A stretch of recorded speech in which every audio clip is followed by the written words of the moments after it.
Hello and welcome to beautiful Newmarket, Virginia. Tonight, the Rebels are taking on the first place Resumption Cannons for the second night in a row. Dylan Sadison is taking his warm-up pitches for the Rebels. While he does that, we're going to give you the lineup for the visiting Purcellville Cannons. Leading off, the right fielder from Georgia State University, Caleb Freeman. Batting second, the center fielder from Duke, Kyle Johnson. Batting third, playing shortstop from Kansas State University, Shin Inoue. Batting fourth, from San Jacinto College, Rafael Furcal. Batting fifth, the second baseman from Christian Brothers University, Ski Kono. Batting sixth, playing third base from Chattanooga State Tech Community College, Devin McKieran. Batting seventh, playing first base from Arkansas Little Rock, David Sorg. Batting eighth, the designated hitter from the College of Central Florida, Jacob McKenzie.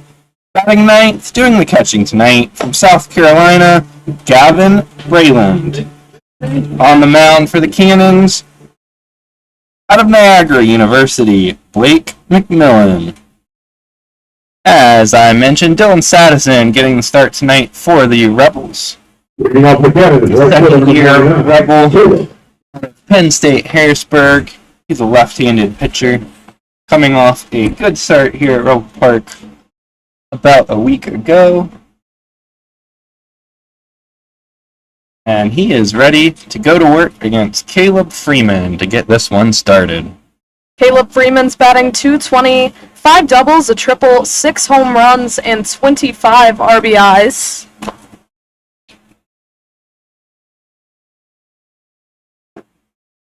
First pitch is a fastball in for a call straight.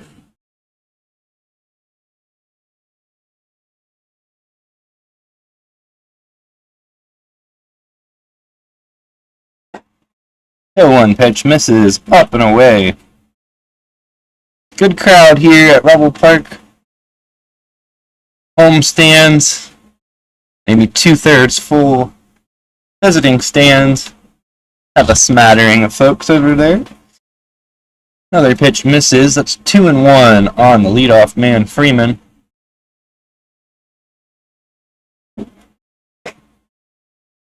That fastball just misses. 3-1.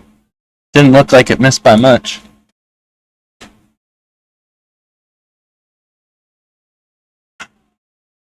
Hard ground ball hit out to shortstop. Hager's got it. He throws across to Kyle Musser for the first out of the inning, 6-3. That'll bring up Kyle Johnson, the center fielder. Kyle Johnson is a new arrival for the Cannons. He was 1 for 4 in the game last night with a run scored.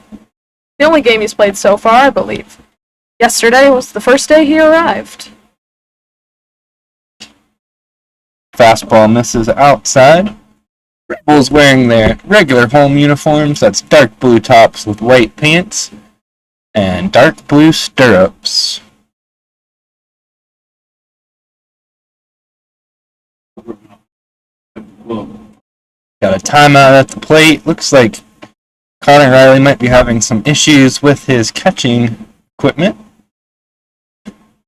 But he's got those sorted and we're ready to get back to it. Swing and a miss. 1-1 now.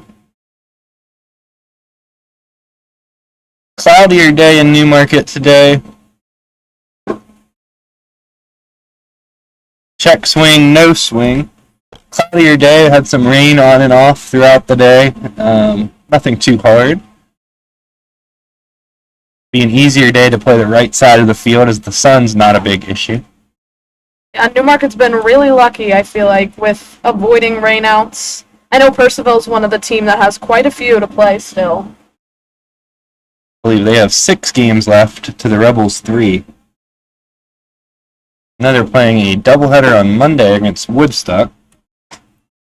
Meanwhile, it is a full count on Kyle Johnson. He fouled one off and then took a pitch for a ball.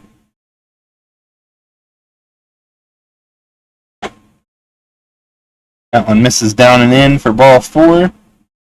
When Sadison has gotten into trouble this year, it has been the result of being a bit wild. Averages close to a walk per inning pitched. The shortstop, number 11, Jim Inouye. Purcellville does currently have a half-game lead for first place in the North Division over the Strasburg Express. I believe those two teams play tomorrow night.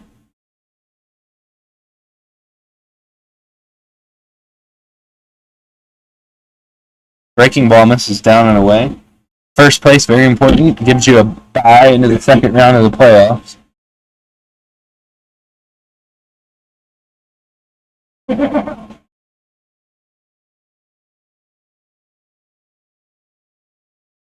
One 0 pitch. Misses low and away, 2-0.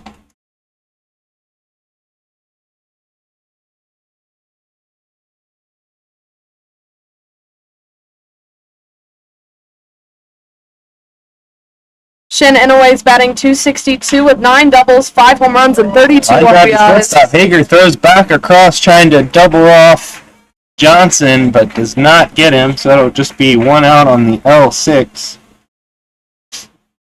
That'll bring up Rafael Furcal playing left field tonight. Rafael Furcal is batting .256 with 2 doubles, 3 home runs, and 21 RBIs. A lot of RBIs for a lot of these Percival guys. Multiple of them above 20. First pitch to Furcal finds the strike zone. Furcal mostly has played second base for the Cannons. He is out in left field tonight. Hits that one into left field past Waltemeyer. Be a single.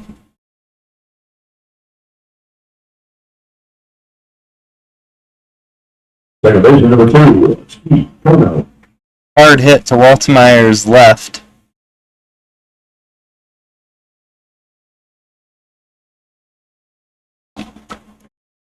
Ski Kono's at the plate now. He is batting .261 with 3 doubles and 9 RBIs. First pitch to Kono misses low for a ball. 15 stolen bases for him, which leads the Percival Cannons team.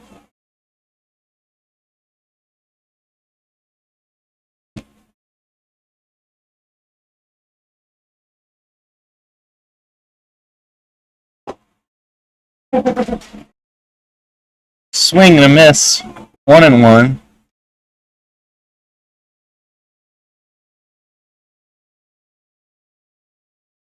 Rebels could really use a good start from Sadison tonight. Ground ball to third. Goes foul. About 3 feet outside of the base there. 1-2 now on Kono.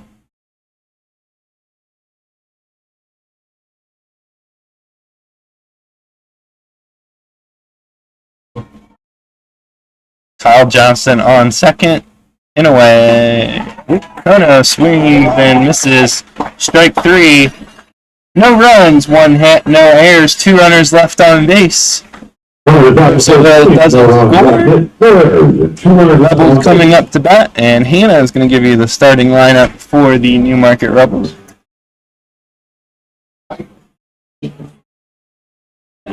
Batting leadoff tonight in left field from Westchester University is Gaten Granzelli. Batting second for the Rebels at first base from Cornell is Kyle Musser. Batting third at third base from Penn State Harrisburg is Blaine Waltemeyer. Batting cleanup tonight from Chipola College as the designated hitter is Michael Dobkowski. Batting fifth in center field from Arkansas State University is Jake Henry Williams. Batting sixth in right field from East Stroudsburg University is Chase Albus. Batting seventh from East Stroudsburg University and behind the plate for the Rebels is Connor Riley. Batting eighth at second base from East Georgia College will be Chase Gilligan. And batting ninth at shortstop from Cornell is Kevin Hager. That's your Rebels starting lineup. Blake McMillan on the mound for the Cannons.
Grandelli gonna lead off the Rebels. University.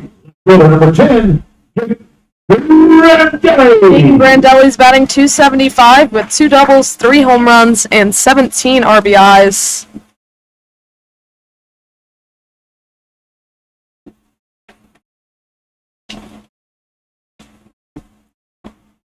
First pitch in for a called strike. Blake McMillan on the mound for the Cannons. Tall left-handed pitcher.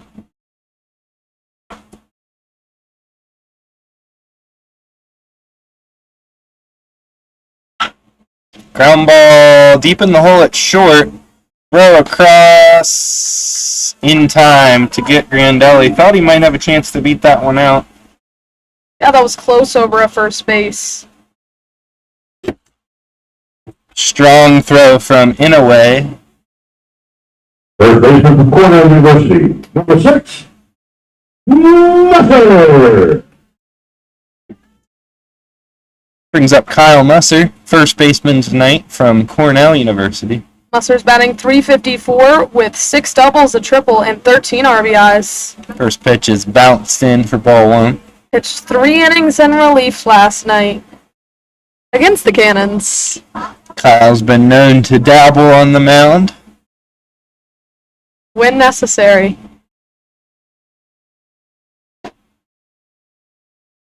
Misses just outside for a ball 2-0. I think last year there were several position players that were used in mop-up duty, and they had a bit of a competition to see who could throw the slowest pitch for a strike.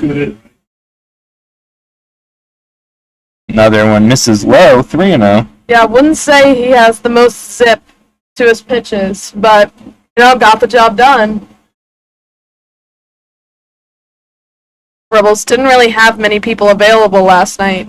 Went through them early. That one's called strike on the inside corner. Musser was getting ready to toss his bat towards the dugout.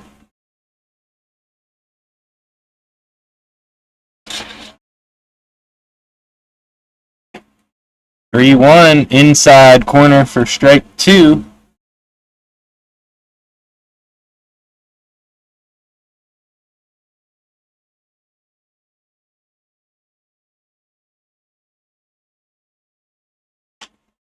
Musser fights that one off, fouls it off. Seems like a fairly tight strike zone early on, especially on the outside part of the plate. Not familiar with this home plate umpire.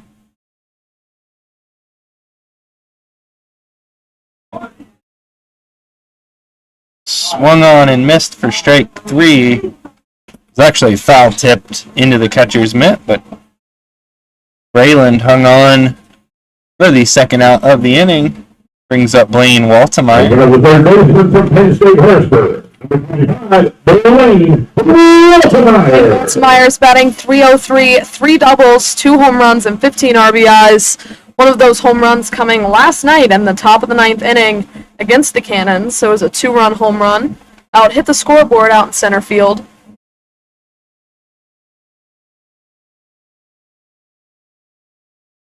First pitch is low and away for a ball. Looks like Raylan may have something in his eye.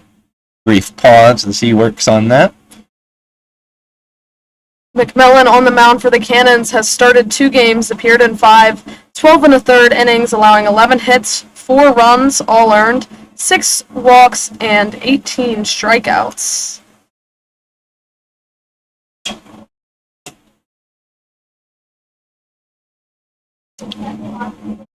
Catcher's still working on his eye. May need some contact solution or something. Looks like an assistant coach is appeared with eye drops.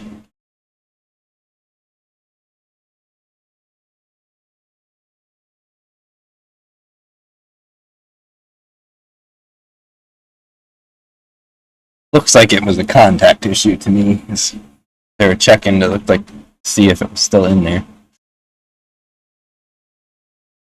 Huh. Meanwhile, it's 1-0 on Waltemeyer.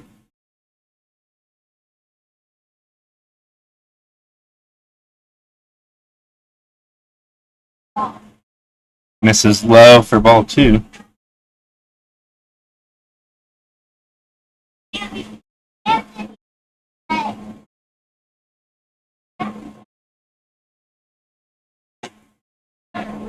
That one's a fastball on the outside corner for strike 1.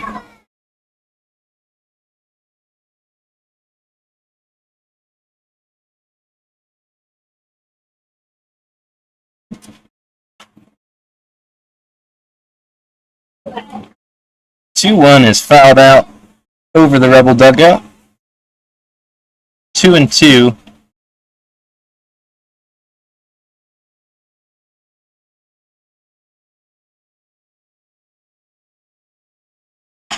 That one's grounded in the hole between first and second. Gets into right field just past the diving Kono. Will be a 2-out single for Waltemeyer. And we'll bring up Michael Dobkowski. Michael Dobkowski, the Woodstock River Bandits. He has only appeared in 1 game, which was last night, and he was 2 for 5 with a double. Joining his brother, who was an earlier defector from Woodstock. They are brothers, right? Yeah. Don Dobkowski? Us. Michael just came. Ground ball gets past the second baseman, going to go into right field. Waltemeyer pulls in at third. Be a single for Dobkowski. I believe Waltemeyer was in motion, pulling Kono towards second base. Ball was grounded right where he would have been. Number 17, Jake Henry Williams going to get a chance with 2 outs here and a runner in scoring position.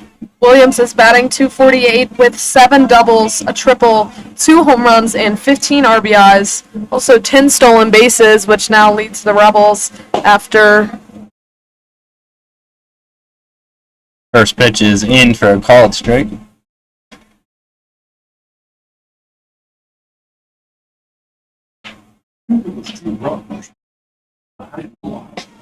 Oh, 1 fastball misses high.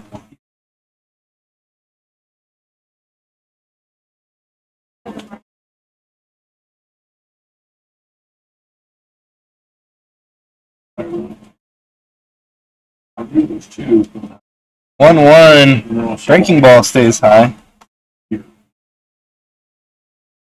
Chase Albus is on deck, the right fielder.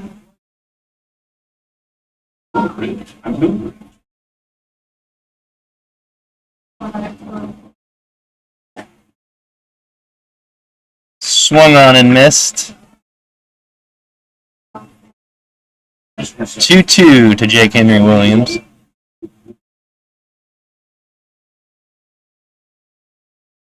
Dobkowski does not have a big lead at first. Swing and a miss at a 2-2 fastball. Jake Henry Williams goes down swinging. Rebels get no runs on 2 hits, no errors, 2 runners left on base. They remain not at 0 after 1. 2 runners left on base. Be back for the top of the second in just a moment.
First pitch to McCarron misses for a ball. Devin McCarron leading off here for the Cannons in the top of the second. That one finds the zone for strike one. Dylan said, sorry, Hannah, go. Sorry. McAaron is 4 for 9 with a run scored and 6 RBIs in just 3 games so far. 2-1 now. I say Sadison pitching. Expect that the Rebels will be looking for some length out of him. Yeah, after last night, I believe the starter went 2 innings, roughly. 3-1 now. Oh. It was a rough night for the Rebels last night. We'll just leave it at that. Lots of bullpen pitchers. And Kyle Musser for 3 innings. That one misses for ball 4.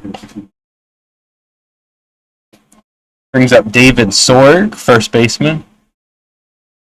First baseman number 13, David Sorg. Rebels are running a little low on pitchers at this point in the season. So combine that with the short start last night, and you end up in a situation where you would like your starter to go deep. In for called strike. Rebels also find themselves 1 game ahead of Winchester, who was up early in their game today. David Sorg is batting .217 with 3 doubles and 5 RBIs. Rebels with a 1-game lead on Winchester for that 3rd playoff spot.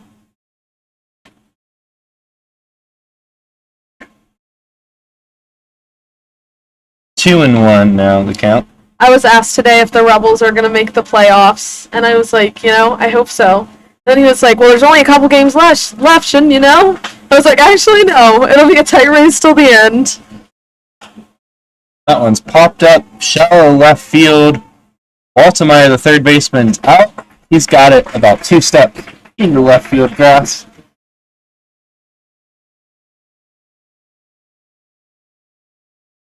First out of the inning brings up Jacob McKenzie, catcher, or designated hitter tonight. I believe he is a catcher, though. McKenzie is batting .261, 3 doubles and 6 RBIs.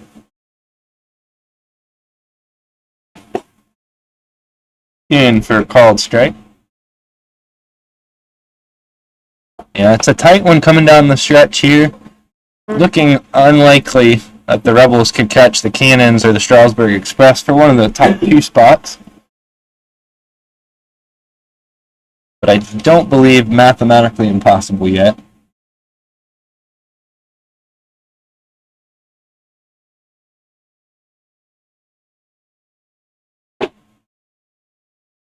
Called strike. 1 ball, 2 strikes.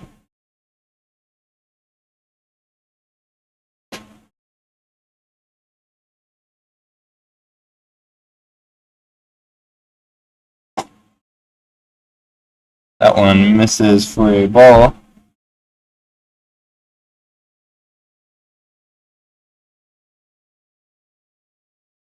Yes, still mathematically possible to catch either team, just pretty unlikely with the number of games remaining. Pitch misses outside. It is ball 3.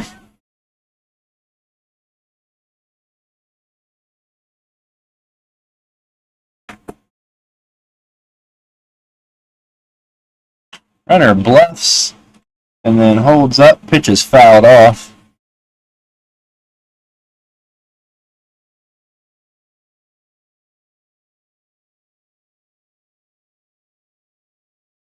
I believe Woodstock and Front Royal are both pretty much eliminated from playoff consideration, so it just comes down to Newmarket and Winchester for that final spot.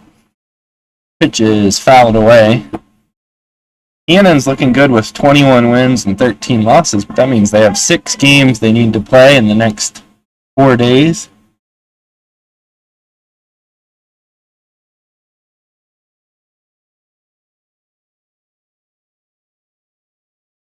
Still a full count on McKenzie. Carrying out at first. He's running. Pitch is lined right where the second baseman would have been. It's a single into right field. Kieran goes to third pretty easily.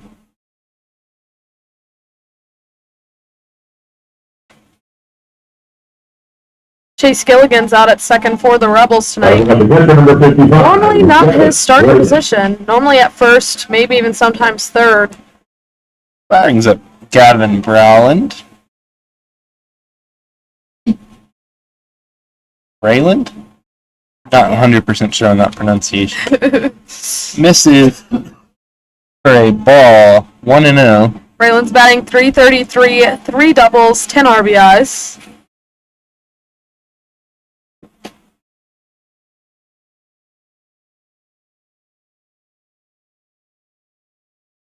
Swing and a miss for strike 1.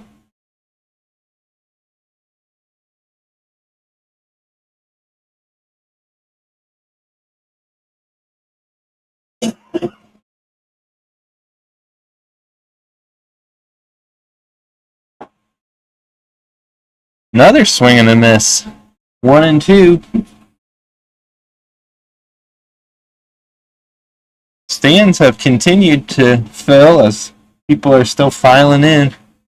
A lot nicer today than the last time we played Percival.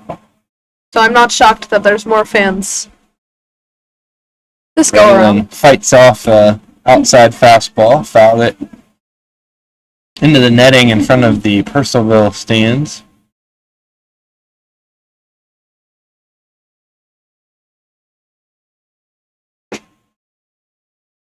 That one's well outside for ball 2.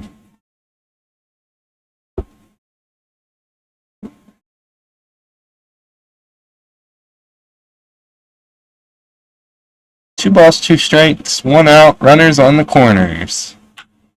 Ground ball into left field, that's an RBI single for Brayland.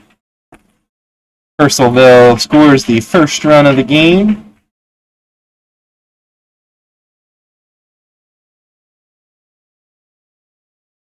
And we'll go back to the top of the order with Caleb Freeman. But not before Connor Riley is out to the mound for a visit.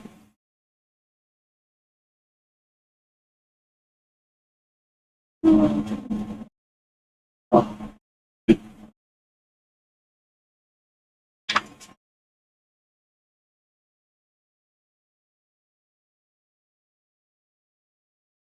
have right field, number 99, Caleb.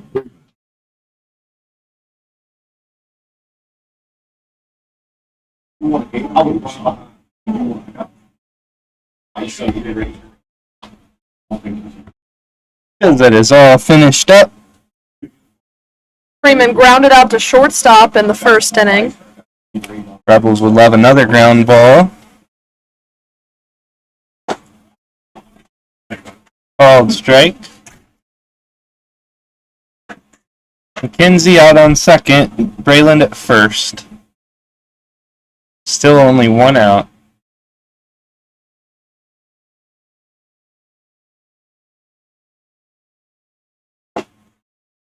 Fastball in for called strike 2.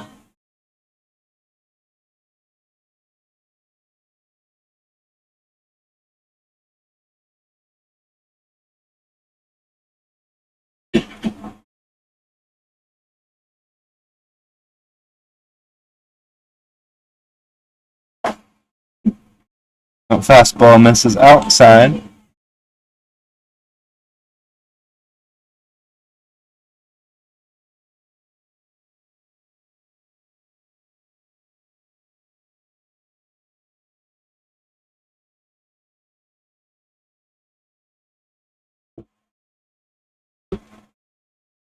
Line into right center field. That one's in the gap and is most likely going to score 2 all the way to the wall.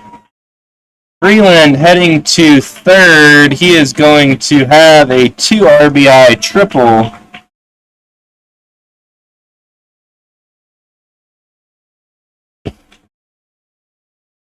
Jake Henry Williams tried to cut that one off just in front of the warning track. Couldn't get there. McKenzie and Brayland score on that triple. It's going to prompt a visit from pitching coach Brennan Abbott. Brennan's joined in the Rebel dugout by his dad, filling in as a assistant.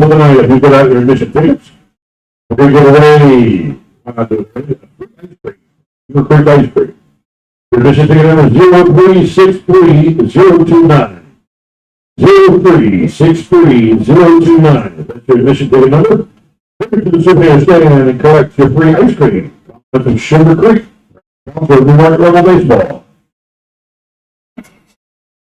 Fans in attendance having a chance to win some Sugar Creek ice cream. Not sugar-free ice cream. Definitely not sugar-free.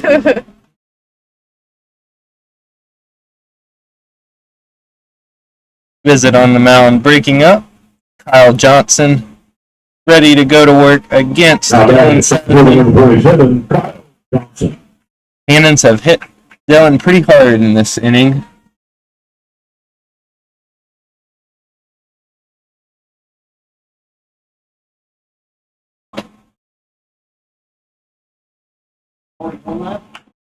That one's grounded to Gilligan at second and misplayed. It's going to be an RBI for Johnson, but he will reach on the E4.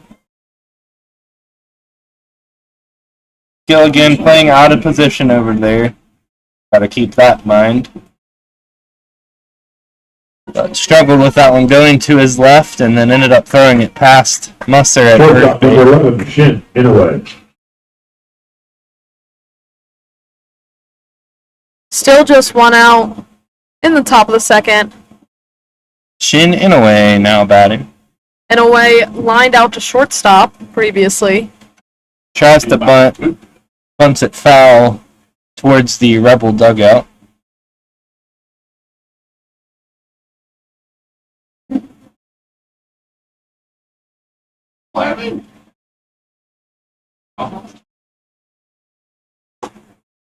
Oh, 1 swung on and missed, strike 2.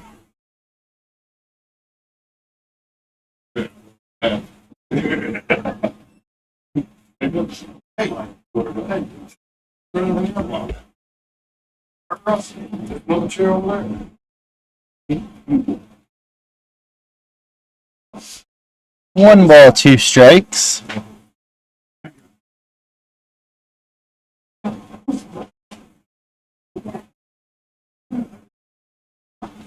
It's Kyle Johnson over on first. 1-2 breaking ball fought off by Inouye, fouled over in just over the home stands.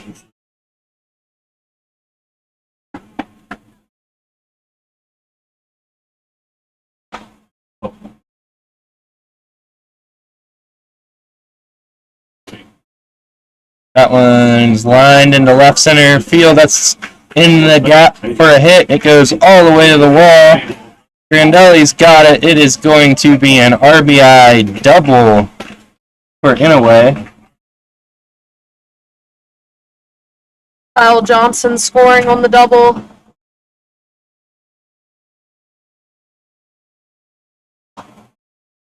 be an unearned run as Johnson reached on the air. That's Inouye's 10th double of the season, 33rd RBI. Over on left field, number 17, Raphael. Raphael for call steps in. Single over in the first.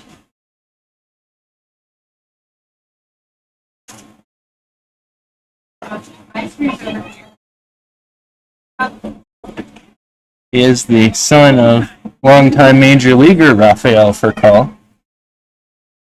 If the name sounded familiar and you weren't here when we mentioned that earlier this summer.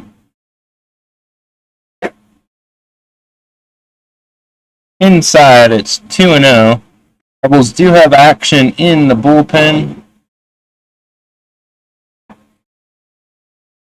Might be Burnley up throwing.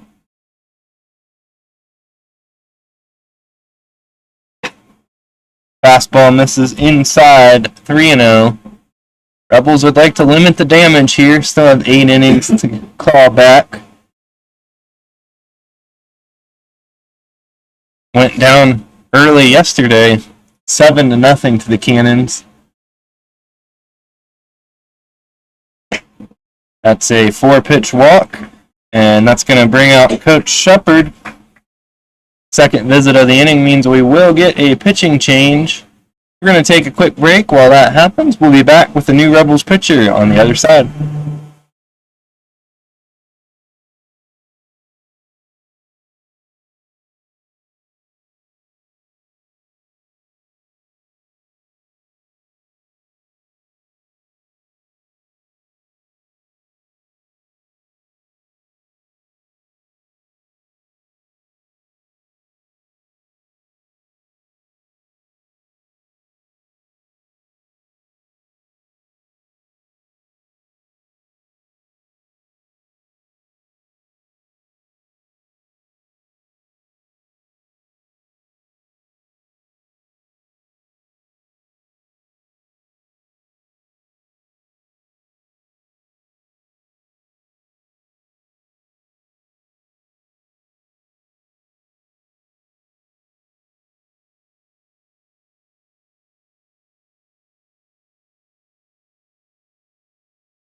Ski Kono steps in to face new Rebel pitcher Michael Burnley.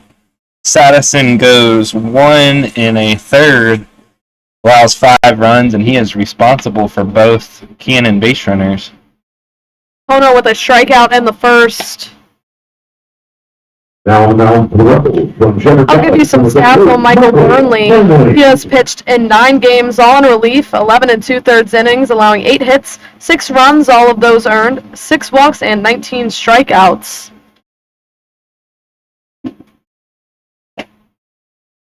Second pitch in a row misses. 2-0. Devin McAaron, who led off this inning, on deck.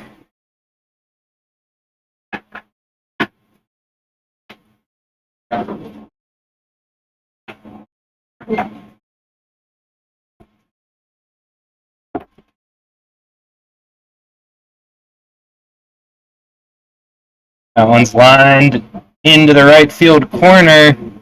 It's going to be a play at second base, possibly.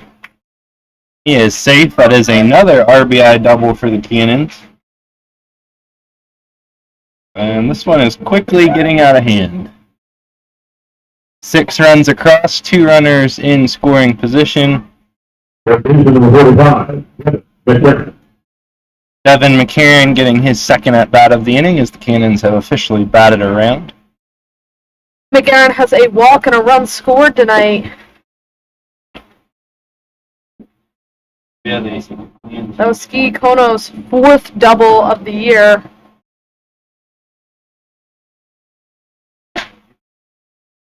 Called strike on McAaron, 0-1.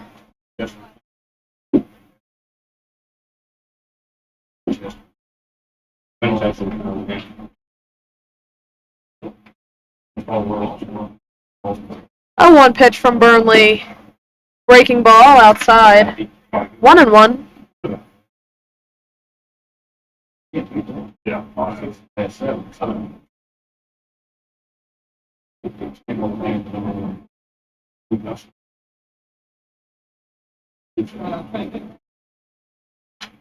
One pitch is fouled back. 1-2 on McAaron. David Sorg on deck.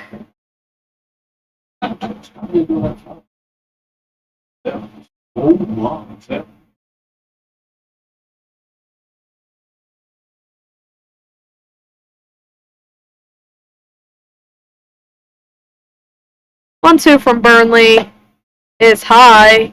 Evens up the count at 2-2.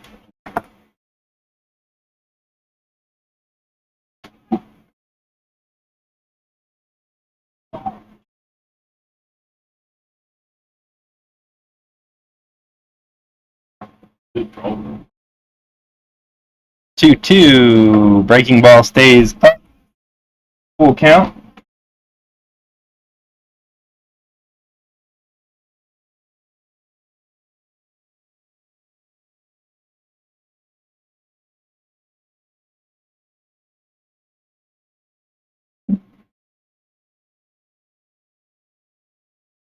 That one's popped up down the first base line. It's going to be out of play into the very back row of the visiting bleachers.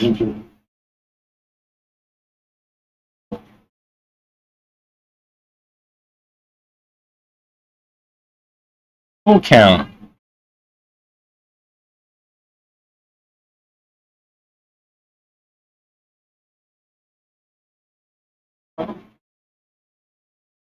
Swing and a miss. Strike 3. Burnley gets McAaron. Second out of the inning. David Sorg steps in. First baseman, number 13, David Sorg. Sorg popped out to third base earlier in the inning.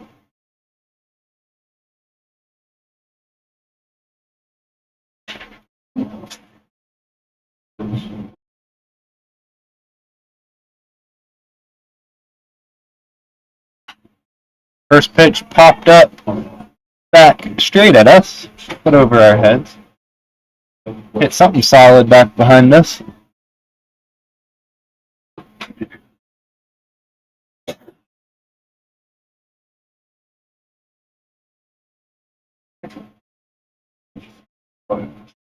Camera is bouncing around a little bit. It's mounted on the front of our party deck, and they must be having a good party tonight. That one's inside, gets past Riley. Another Percival run will come in to score Going to be a pass ball.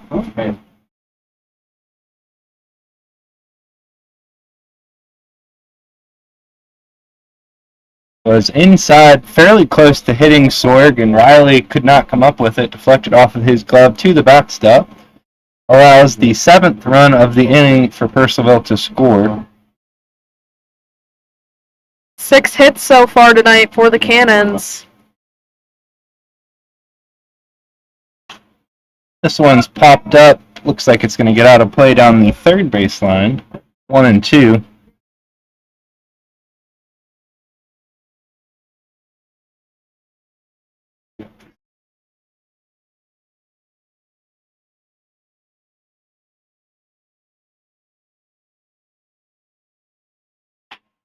That one's looped into shallow center field. That'll be an RBI single for Sorg.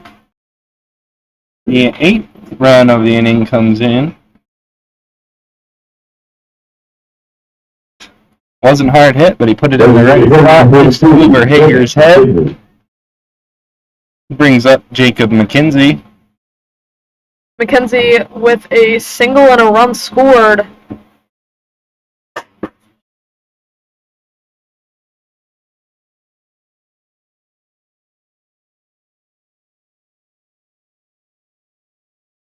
First pitch is a fastball swung on and missed for strike 1. At this point, if you're the Rebels, you just gotta hope it's one of those crazy nights that ends up being like a 15-14 kind of game. Definitely a low win probability when you go down 8, though. Breaking ball stays high, ball 1.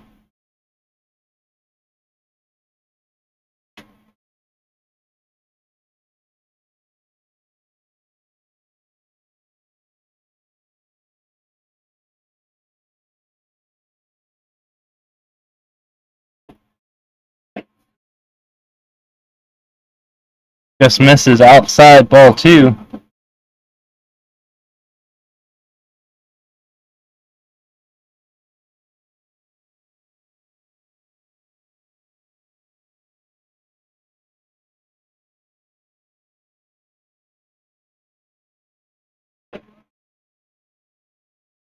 Called strike, evens the count 2-2.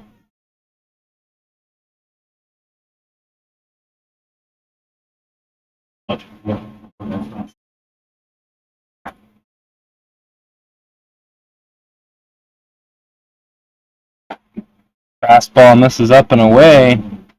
Full count on McKenzie. 12th batter of the inning for the Cannons.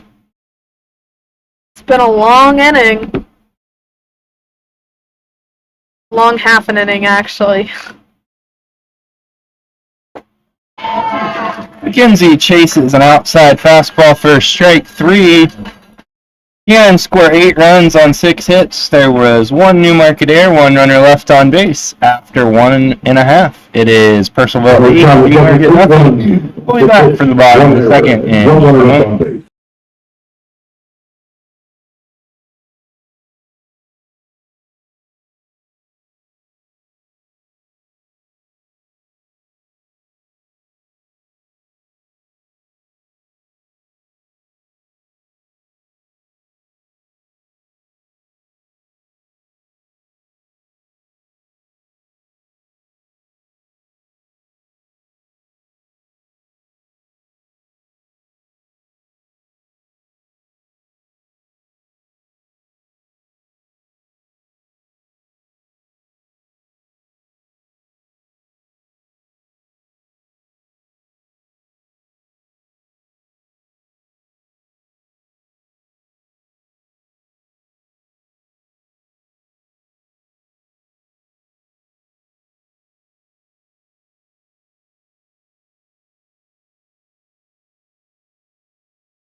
us the update. Winning out the Rebels, winning Stroudsburg University. Number 15, Chase.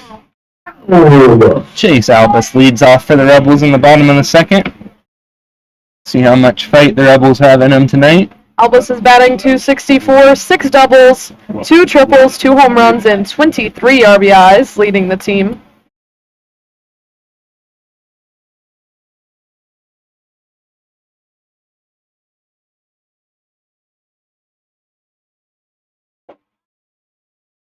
Quickly 0-2 on Albus.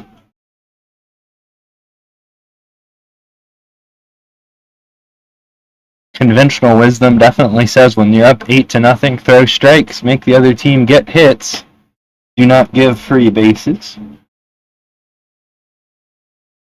Outside ball 1.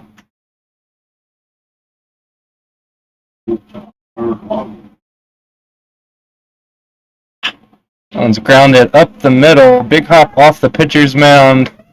Albus beats it out for an infield single. Rebels have the leadoff man on. Connor Riley steps up.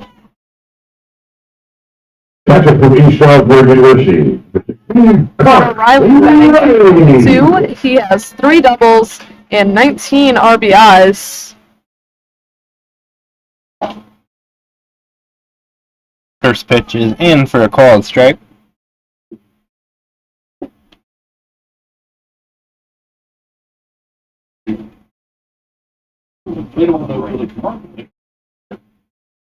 That one's inside for a ball.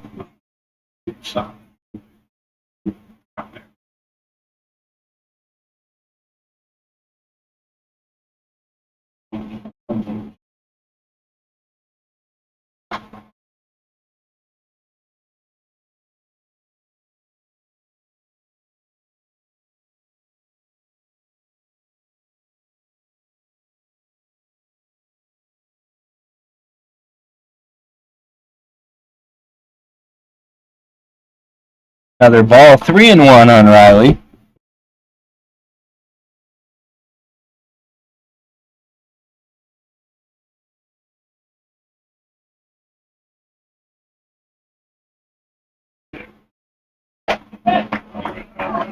And Riley draws a walk.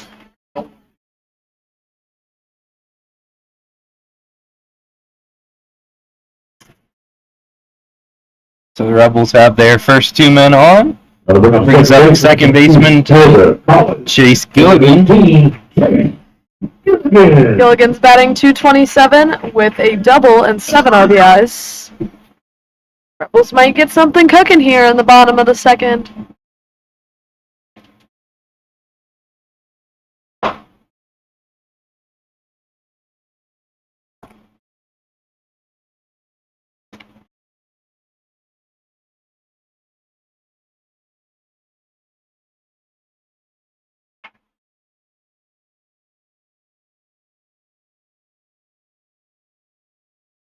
One misses inside, 1-1.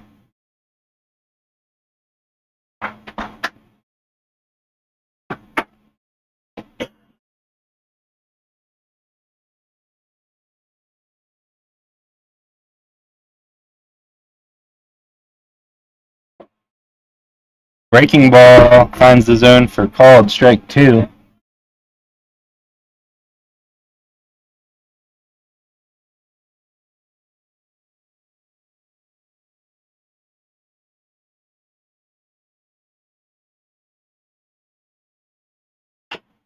Another one chopped out to second. Nice play by Kono. He fields and throws to first for the first out. Both runners do advance. It was a slow chopper, so he had no chance to go to second. Kevin Hager now steps in with 1 out and 2 runners in scoring position for the Rebels. Kevin Hager's batting .248 with 4 doubles, a triple, and 21 RBIs. First pitch is a called strike.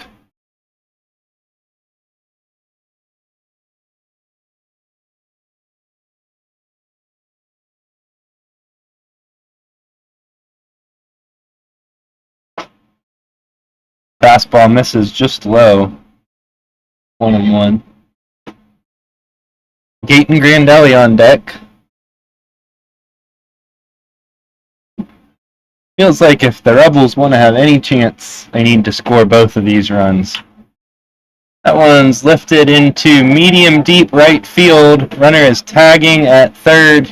He is not going to go, and that was a good decision. Strong throw in from the right fielder, Freeman. He would have been out by 30 feet most likely if he had tried to score. So it'll be up to Gate and Grandelli to get the job done. We have left fielder from Westchester University. Number 10, Gate Grandelli.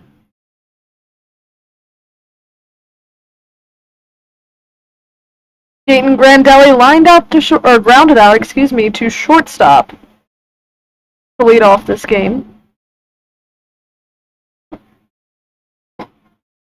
First pitch to him is a called strike.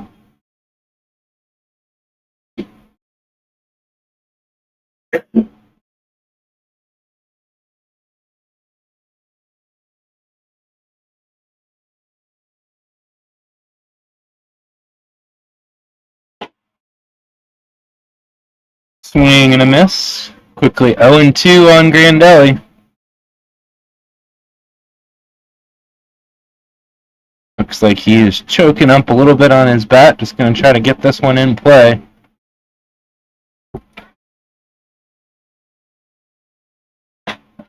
Swing and a miss. Strike 3. Rebels fail to score in the bottom of the second. No runs, 1 hit.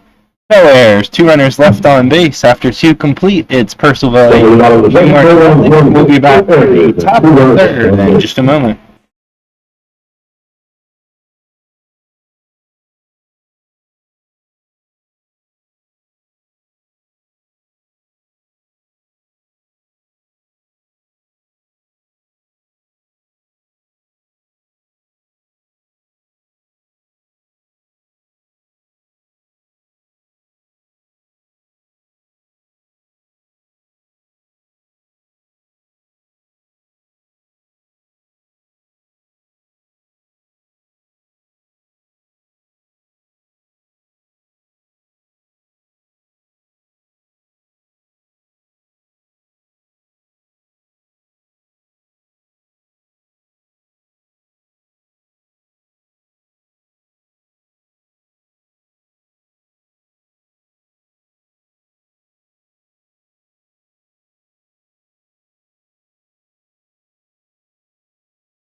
We're back for the top of the second.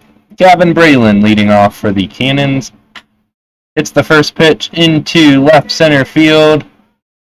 Grandelli is over. He's got it.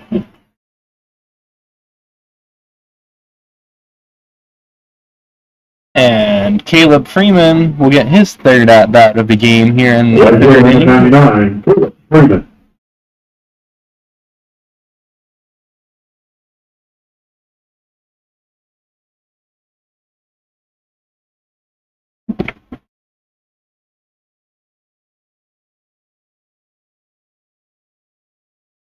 Freeman has a ground out and a 2 RBI triple already tonight. First pitch is a curveball that stays up for ball 1.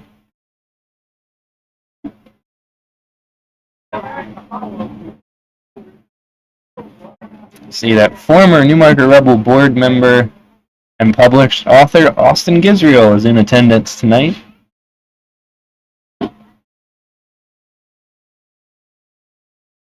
Wrote the book Safe at Home, a Season in the Valley League, which chronicles the 2009 Newmarket Rebel team.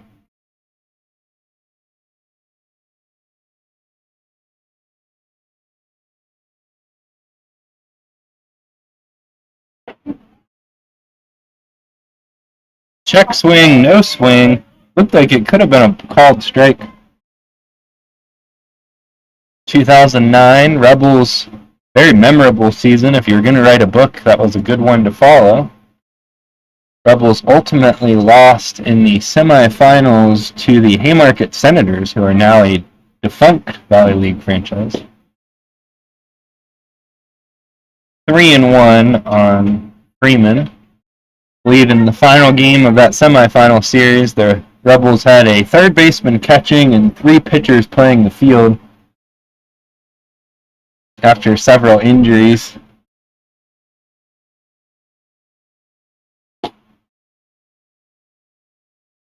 That one misses for ball 4. Freeman is aboard. Brings up Kyle Johnson, the center fielder. One of the position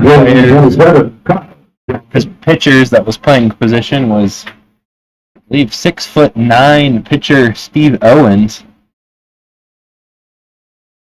Memorably robbed a home run in the first playoff series to send the Rebels through to the semifinals.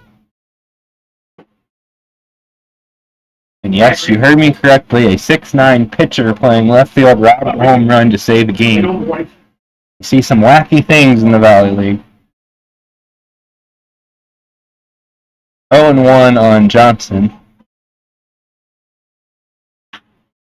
Hits that one into left field. Grandelli's going to get to it for the second out of the inning.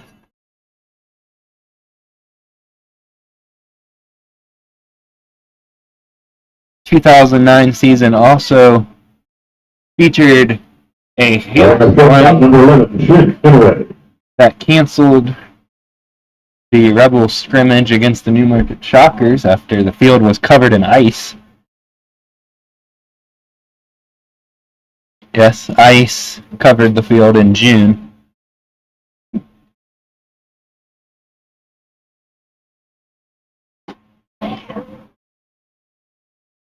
First pitch is a called strike to Shin Inoue. He's doubled and lined out to shortstop.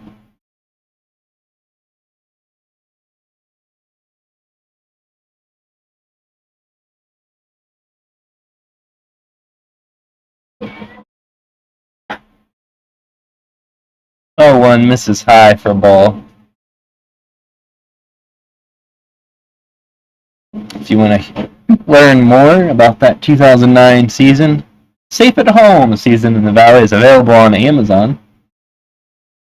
Now has an updated version with updates on several players and coaches. Legend of the Valley, Mo Weber, who was a longtime Rebel head coach, featured in the update as he passed away several years ago. Coached first base for the Rebels into his 90s, if I remember correctly. Certainly later 80s. 3-1 on Inoue.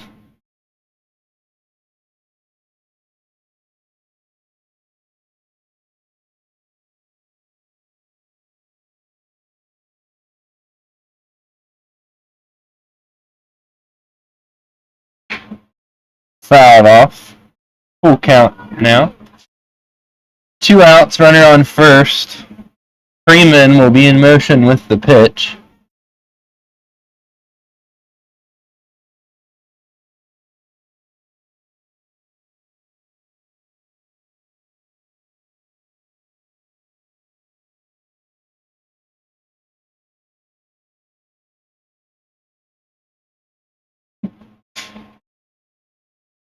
There goes Freeman. The pitch is grounded foul. Seems like that's tradition.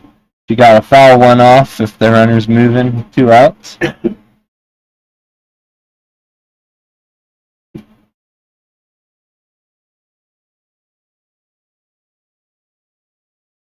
can't say that there's a lot of energy in the ballpark at this particular point in time. Good crowd, but pretty quiet.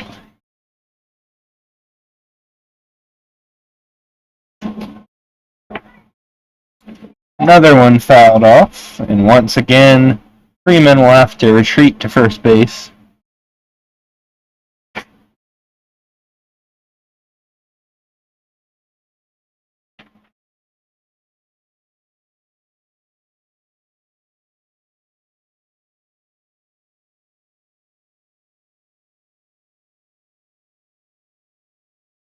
Another one popped up. This one might get out of play. It looks like it will.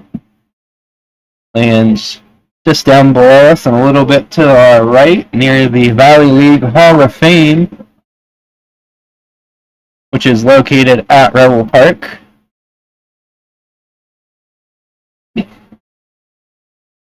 Rebels are centrally located and also have more control over their home park than most teams, as it is not a field that is owned by a high school or college. One's grounded to Gilligan at second, takes a nice big hop for him, and he flips it over to first for the 4-3 putout. No runs, no hits, no errors. One runner left on base after 2.5. It's Purcellville 8, Newmarket nothing. We'll be back in just a moment.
Kyle Musser is the leadoff man for the Rebels in the top of the third.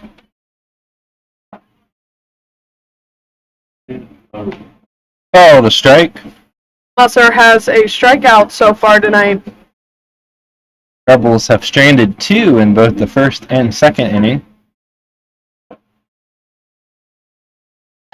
1-1 now on Musser.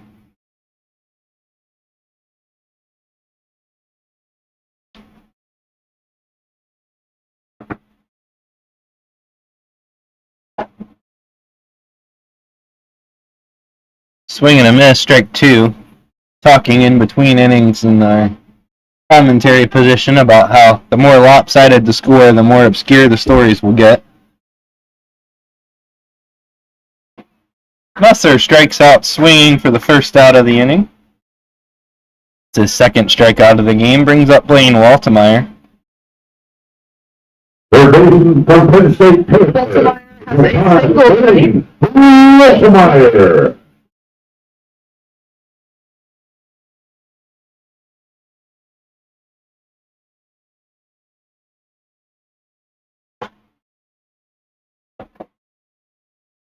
First pitch is a called strike.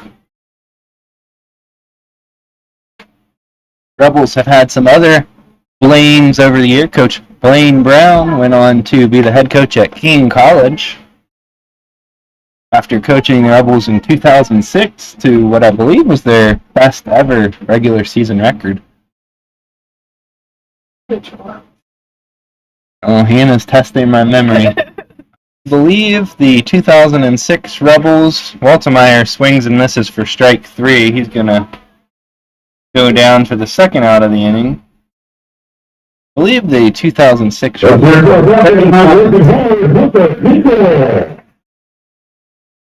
34 and 10. Oh. I thought you said 44 and 10. I was like, wow, that's a lot.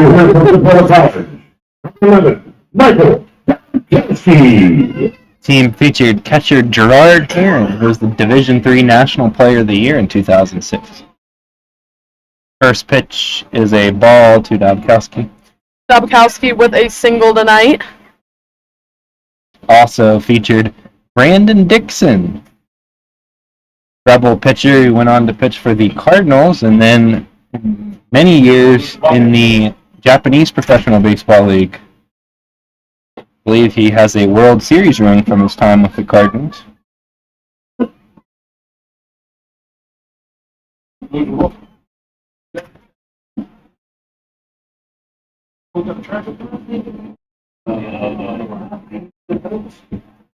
Fouled away. 2-1 on Dobkowski. There is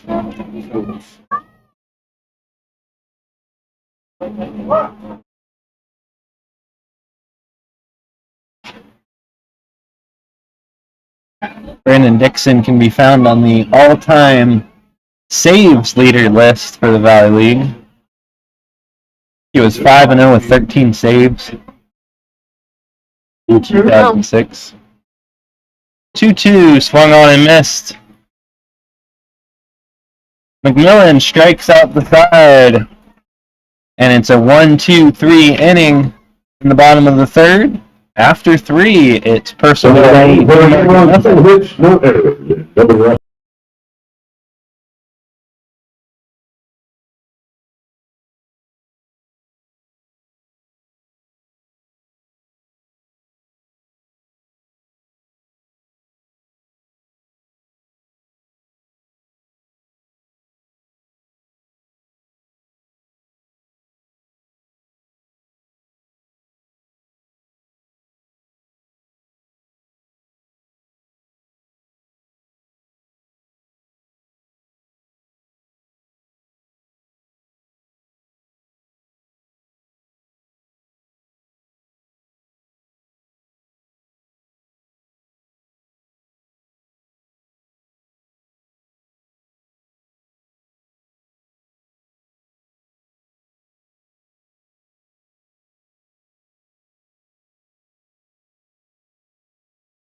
Number 17, Raphael Burkall.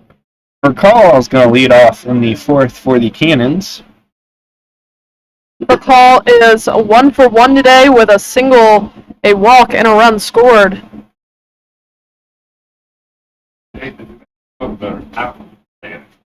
That's awesome. When his first day can't make it, that's wrong. Nope.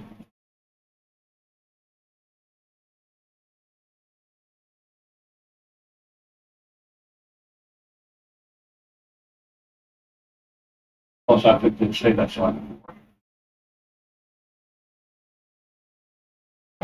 Swing and a miss. 0-2 on Burkall. Burnley still on the mound for the Rebels. Be interesting to see how the Rebels handle their pitching here. They are a bit low, and as the probability of winning this one is pretty low at this point, see if they continue to burn pitchers or if they go to position players.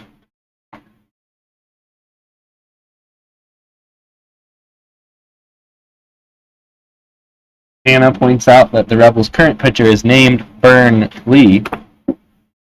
A good unintentional pun. What can I say?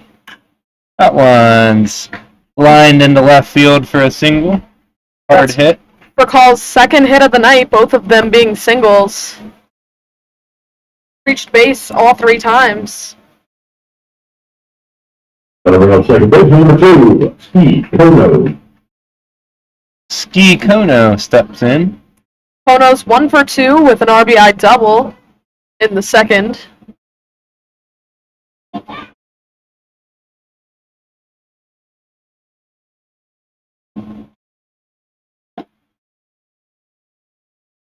First pitch is a ball. Running some playoff scenarios, Winchester, who's 1 game behind the Rebels coming into the play tonight, has already won their game.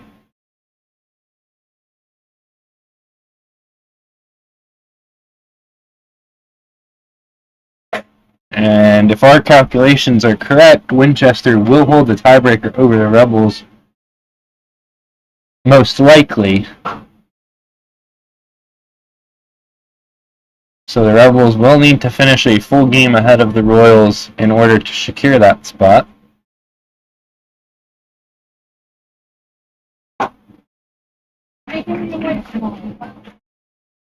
Rebels have 2 games remaining after tonight, both against the Front Royal Cardinals, near the bottom of the Northern Division. Front Royal will play Woodstock and then these Purcellville Cannons.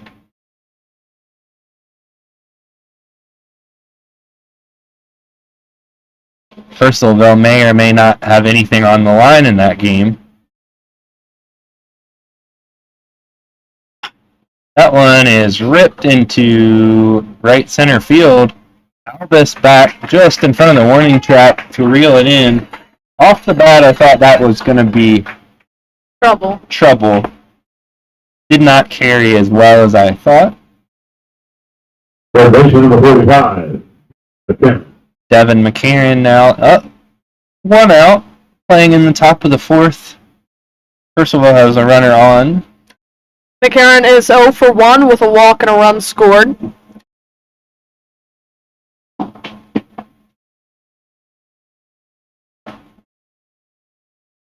First pitch is up high for a ball.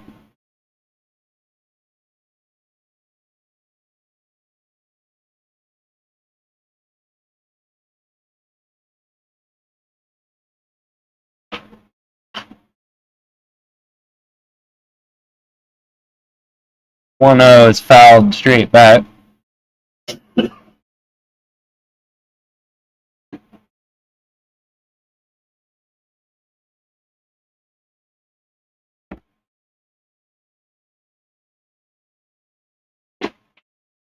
Big swing and a miss.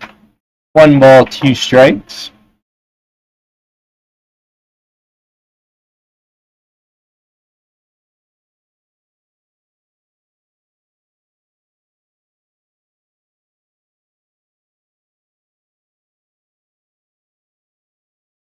One, 2, just misses. In a tight strike zone.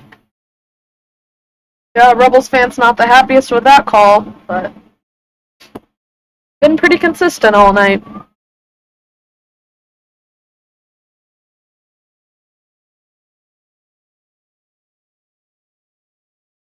Two misses well outside for ball 3.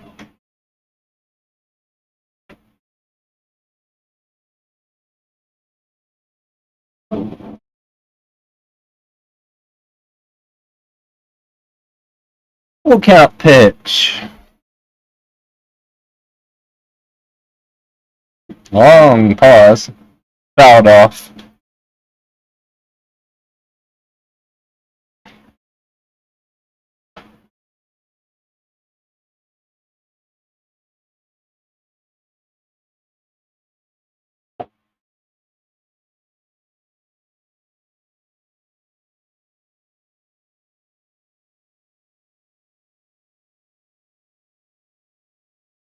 Another full count pitch. Another foul ball. This one's onto the top of the batting cage down the right field line.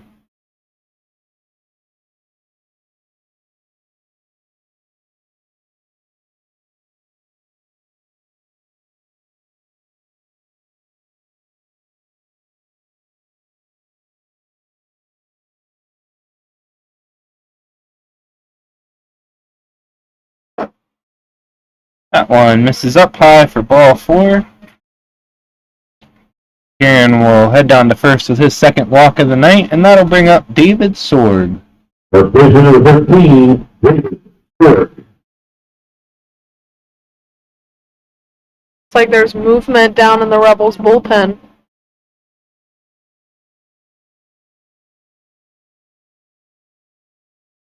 There are indeed a few players trotting around down there.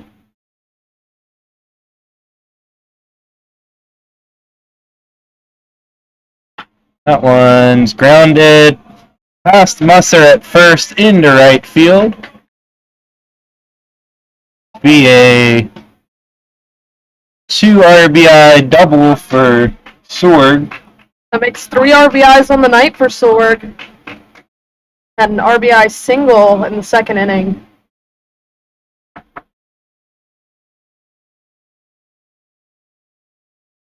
Designated hitter number 42, Jacob McKenzie. Brings up Jacob McKenzie, number 42, the designated hitter tonight. McKenzie is 1 for 2 with a single and a run scored.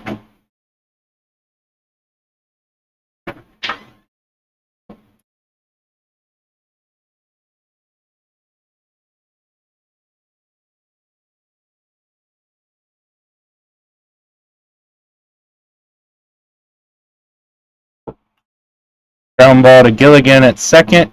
He's got it, throws to first. 4-3. Sword advances to third on that cutout. Catcher number 55, Gavin Braylon.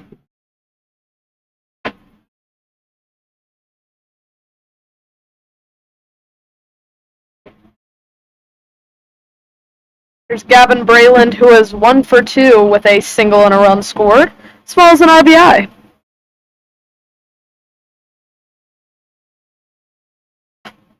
Fouls the first pitch back.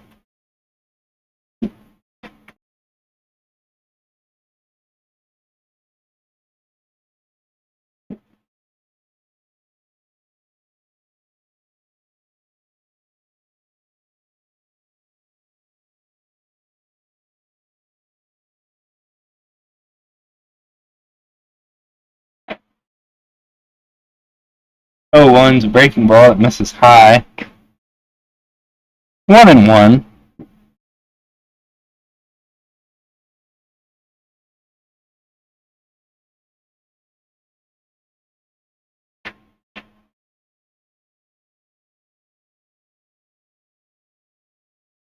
Big swing and a miss. 1-2.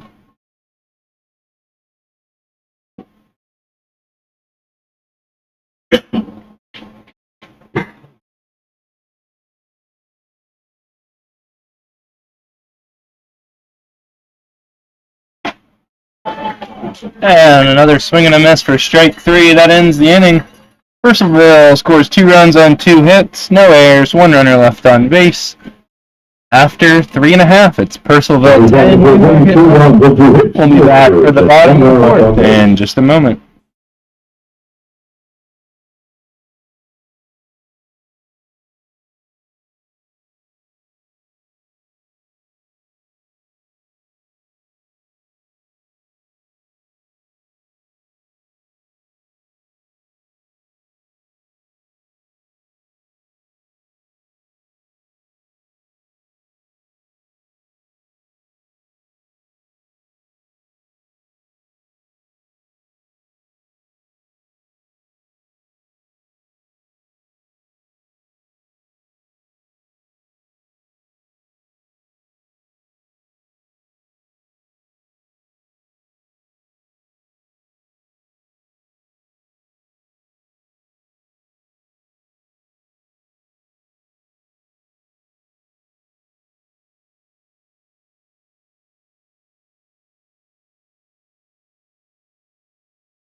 Jake Henry Williams swings and misses at the first pitch. Jake Henry Williams struck out swinging the first.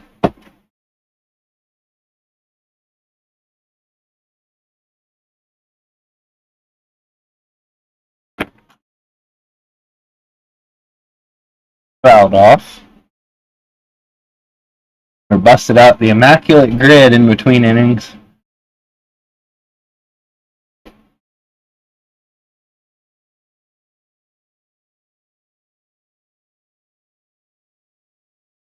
Use the former Rebel to fill one of the spots on today's grid. Breaking ball called strike 3 on Williams. Brings up Chase Albus. Categories were played left field and only has played for one major league team. Brendan Donovan, former New Market Rebel, has only played for the St. Louis Cardinals and played left field. I thought you were going Gardner. That would be another good one. Could have used that for center field as well. Brett Gardner, former New Market Rebel, only played for the New York Yankees. Let's try him for right field. I bet he played a game in right field at some point. Chase Albus has a single so far tonight.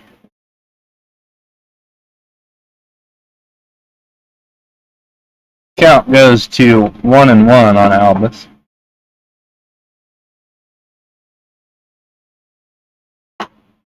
Swing and a miss.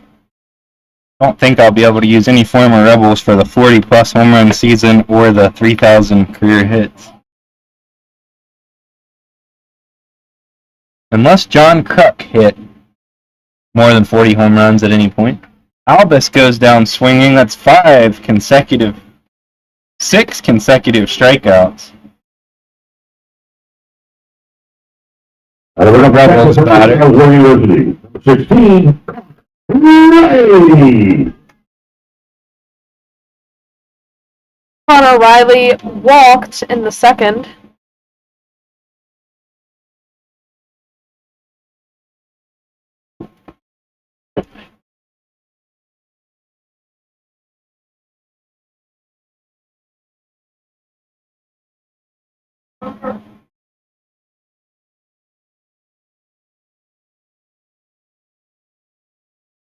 First pitch is a ball.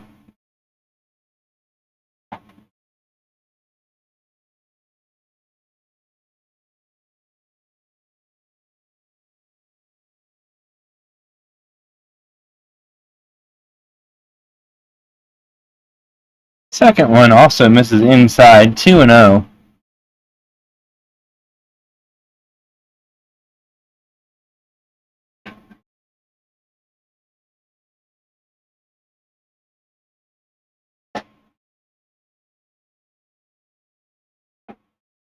Just misses outside, 3-0 on Riley.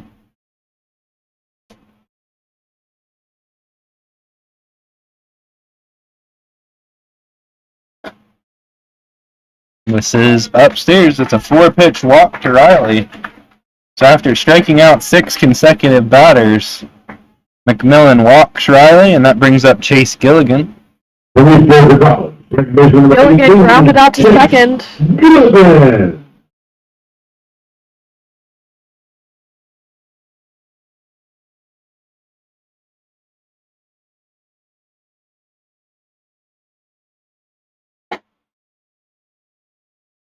Fastball misses for ball 1.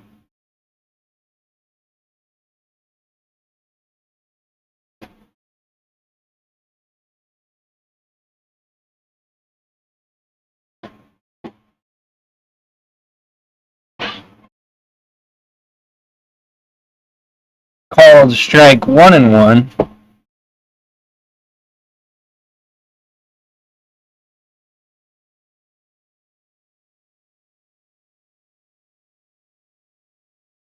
In the dirt for ball 2.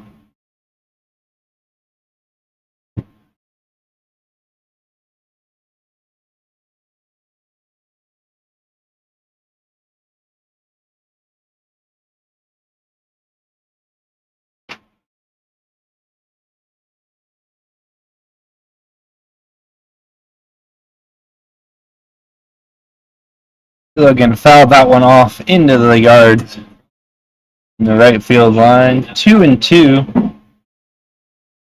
And he swings at a fastball that was up by his head for strike 3. No runs, no hits, no errors. 1 runner left on base. After 4, it's Purcellville 10, Newmarket nothing. We'll be back for the top of the 5th in just a left on base.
This game is going to enter a lightning delay, as lightning has been spotted to our north.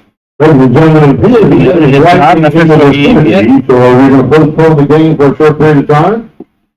We are going to take a break, We will return. and we'll be back at some point later this evening. Time to be determined, at least 30 minutes from now.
Looks like we are about to get back underway after about a 35-minute lightning delay, I believe.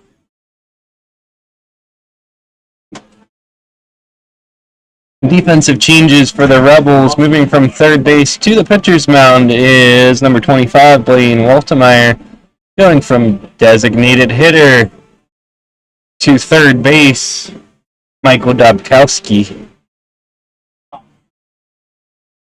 Leading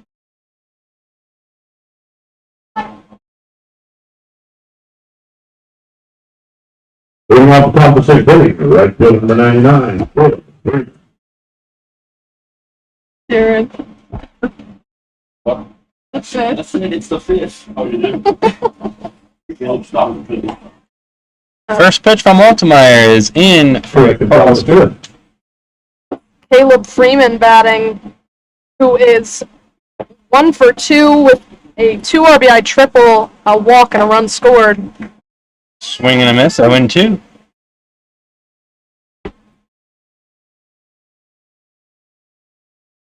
You got the radar gun down there? If you want to get some.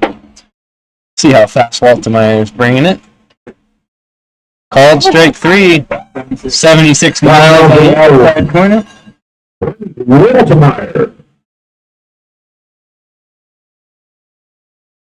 So the Rebel third baseman strikes out the first batter. Woo! Kyle Johnson at the plate. Ground ball just fouled on the third baseline. Johnson is 0 for 2 tonight with an RBI and a run scored.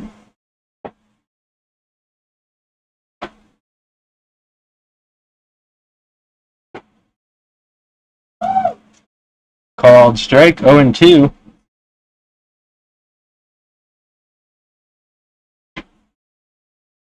Swing and a miss. Looks like he threw a breaking ball for strike 3.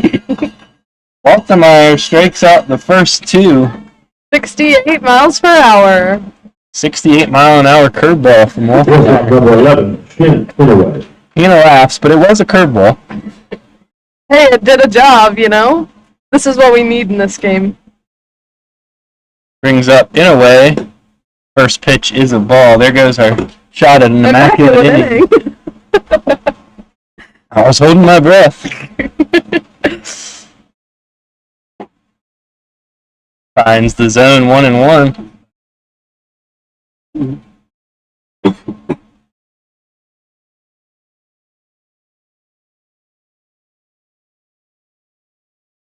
That one's hit into deep right field and well over the McDonald's sign for a home run.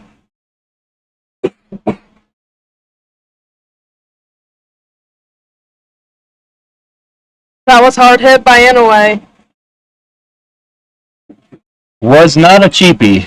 Oh, not at all. Rebel Park doesn't give you too many cheapies, no matter where you hit it, but that was well over the fence. Brings up for call. McCall is 2 for 2 tonight, 2 singles, 2 runs scored, and a walk.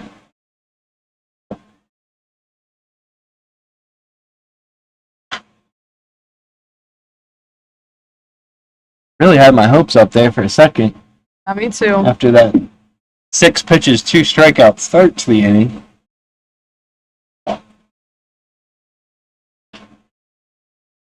Two and one on for call.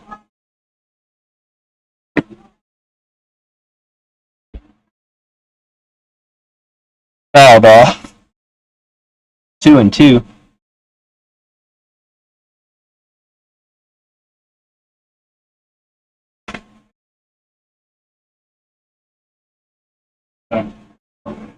This is low. At least coming into this Major League season, looks like there were 114 immaculate innings in Major League history. So a pretty rare feat. That one's grounded into left field for a hit.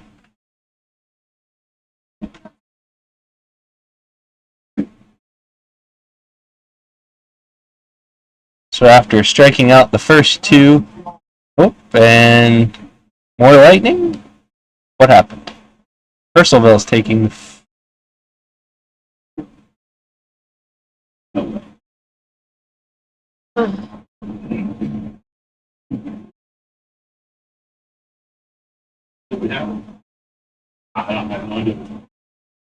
Huh. Unsure of what happened. Shin Inouye on the mound, though, jokingly. We'll like- get back with you in just a second.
So, we do not know how the third out was recorded in the last inning. It seems to be general confusion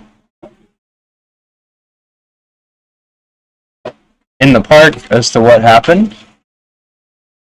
But we'll try to get some clarification on that as we go. New pitcher is in for Purcellville, number 7. We have a complete inning before the lightning break. We have 1 out, 1 for lightning break.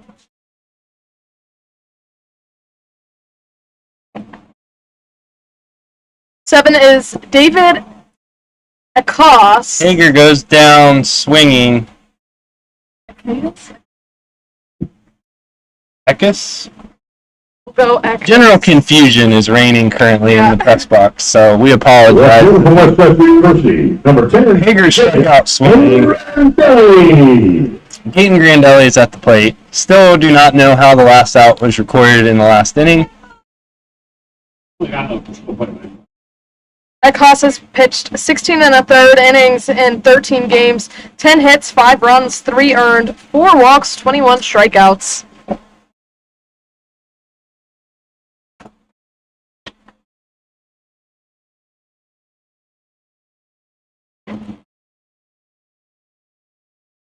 That one misses.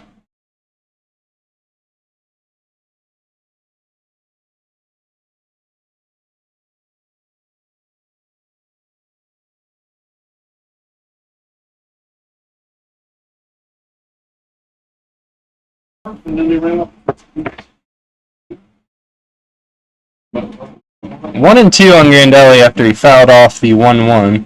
Do you want me to go ask the team? Yes, please.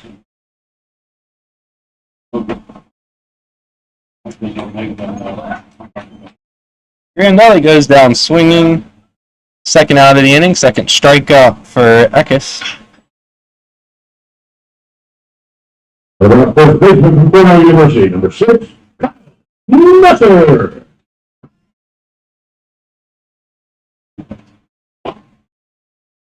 Misses low and in for a ball.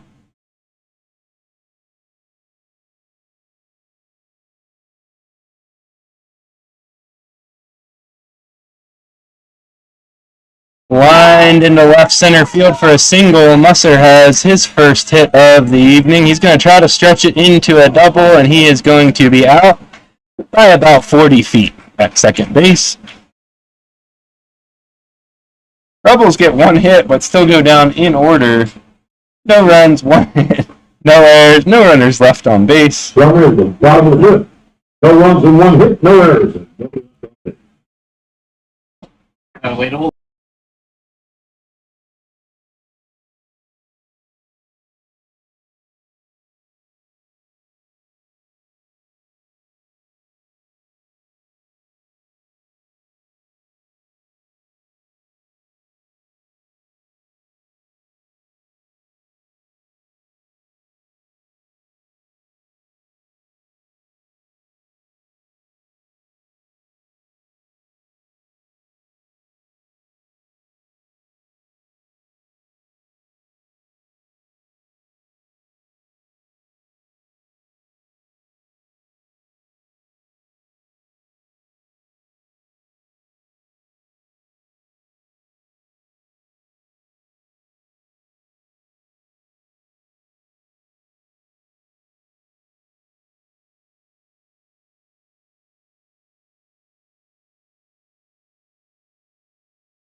Ski Kono in.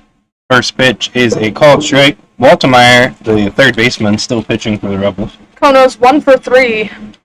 I told him also it was first working.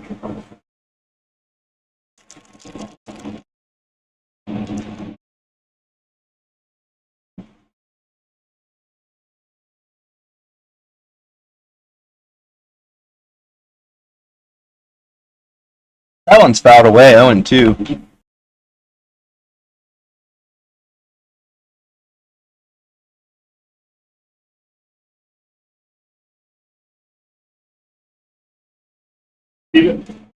Grounded out to second. Gilligan's got it. He throws over to first. You can kind of tell that these players are just trying to get through these outs. Over at third base, number 45, Devin McCarron.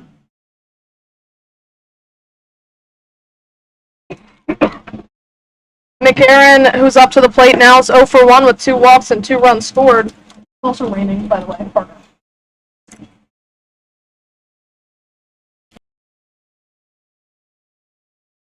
Lined into deep left center field. That one's going to be up against the wall. There'll be extra bases for McCarron. He slows up at second with a double. I will, Andrew. Sorry. I will. I just continue. Brings up David Sorg. First base, number 13, David Sorg. David Sorg is 2 for 3 tonight, a single, a double, 3 RBIs. So a 1-out runner on. First pitch to Sorg is a strike.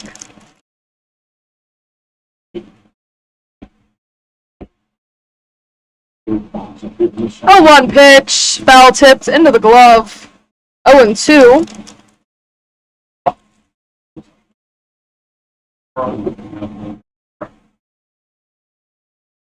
Oh, 2 pitch from Waltemeyer. Foul back.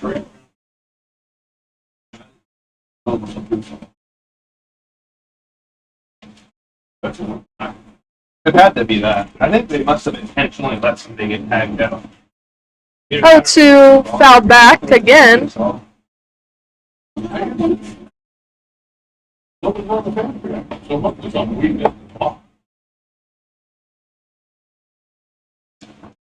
I can hear some thunder. 0-2, swung on and missed. Another strikeout, third strikeout of the night for Blaine Waltemeyer, position player on the mound. Rain is falling. Visibly. Hitter number 42, Jacob McKenzie. Here's Jacob McKenzie stepping up to the plate with 2 outs. A single, 1 for 3 tonight, and a run scored. First pitch to McKenzie is a ball.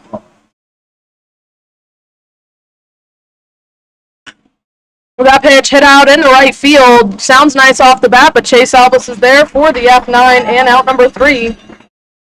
No runs, 1 hit, no errors, 1 runner left on base through 5.5. Percival leads 11-0. 6, 1 run, 1 hit, no errors, 1 runner left on base.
Austin King on to pitch for the Cannons. Number 25, Blaine Waltemeyer. Pitcher Blaine Waltemeyer is going to be the batter.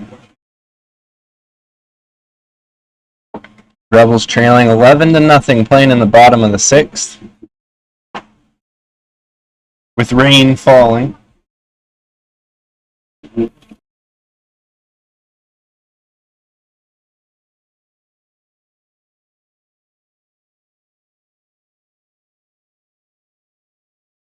Oh, 1 to Waltemeyer is low for a ball.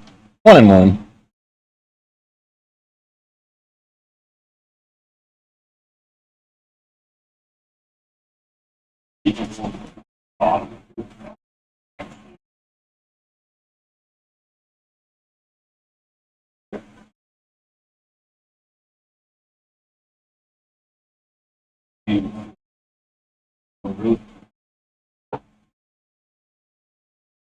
Two and one now on Waltemeyer. Skies that one into shallow right field, way up in the air. Right fielder is over, comes up empty. Getting close to the fence. That'll just be a foul ball.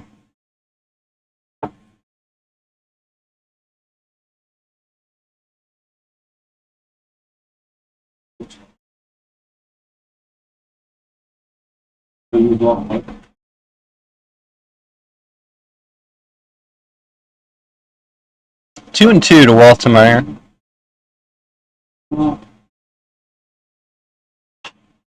Fouled up.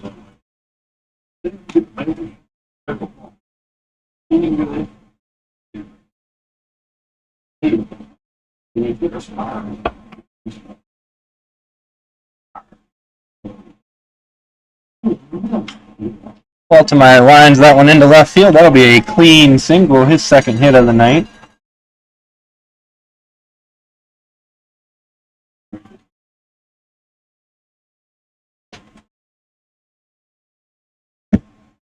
Got the commissioner in the booth, and he has called a home run. The official record show to all of you who are still with us.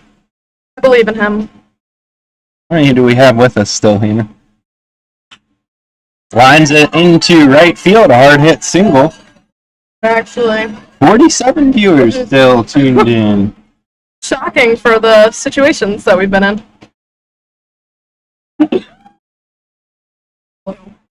Number 17 from Arkansas State University. Number 17, Jake Williams. Jake Henry Williams steps in now. Jake is 0 for 2 tonight. He struck out both times. Hits that one into deep right center field. Chases them back to the wall. It's off the wall. Freeman ran into the wall. That's going to be a very long single for Jake, as the runners had to hold up to see what happened. Ball was off the top of the fence on the fly.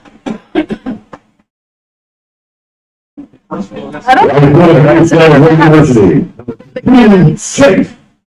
know so far this year, so his first appearance. Brings up Chase Albus, right fielder for the Rebels. He's got a grand slam already this year. Has another opportunity. Takes low. And maybe this will be the night that we have the greatest comeback in Rebels history. One could only hope. Stranger things have happened.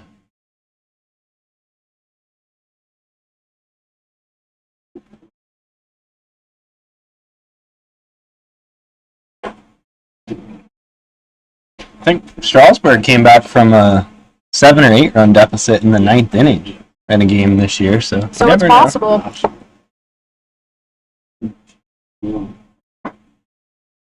Low for a ball. King is in danger of walking in a run here. Looks like a pinch hitter waiting on deck.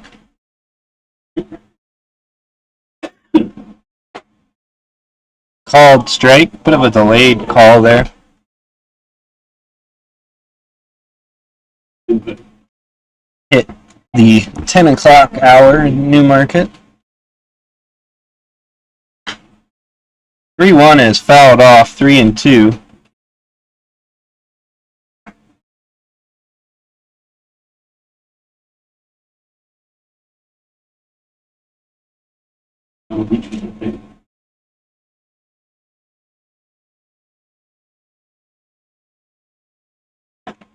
Misses for ball 4. Walks in a run. That's an RBI walk for Chase Albus. Cuts the lead to 10. We're going to get a pinch hitter for Connor Riley. It is number 32, John Demkowski. Has a chance to drive his brother in.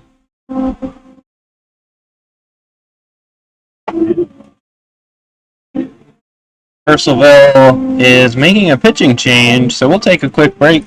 Be back with you with a new Purcellville pitcher in just a moment.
New pitcher for the Cannons is number 31, Tony Fernado. Local boy, we believe, out of Harrisonburg, Virginia. About 20 miles south of Newmarket. Bernado's pitched 1 game, 2 innings, allowing 2 hits, 1 walk, and 3 strikeouts. First pitch to Dobkowski is laced into center. Chases Johnson back to the edge of the warning track. It's going to be a sacrifice fly and an RBI.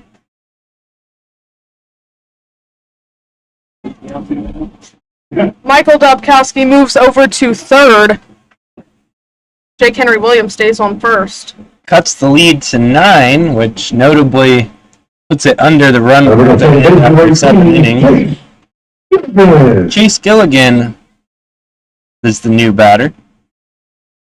Pitches outside for a ball. Chase Gilligan's 0 for 2 so far tonight.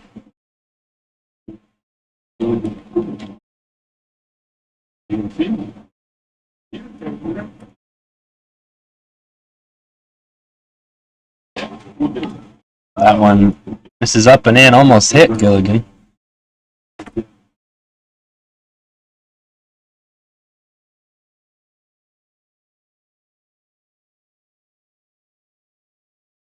He definitely went to check him out. Misses high, 3-0. Kevin Hager waiting on deck. Hey, you get a walk, Hager hits a grand slam, and then you got a ball game again. True.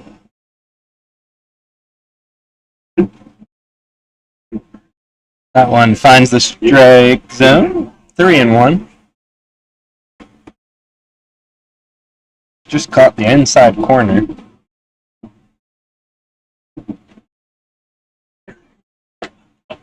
That one misses inside for ball 4. Rebels have the bases loaded. They've scored 2. They trail by 9, but could put a pretty big dent into that 9-run lead here. Out of number shortstop from Cornell University, number 8. Taylor.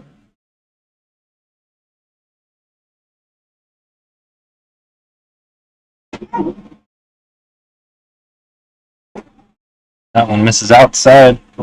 Purcellville facing something like 5 or 6 games in the next 4 days. Definitely would like to get some length out of some of their relief pitchers. Absolutely. That one's popped up foul. It's going to just get out of play down the first base line.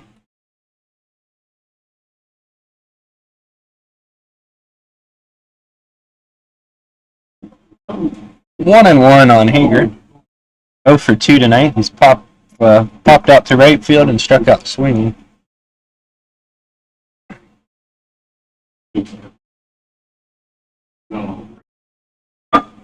Fouls that one off. Hits off the pole.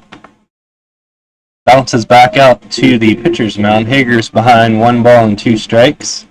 Dayton Grandelli waiting on deck.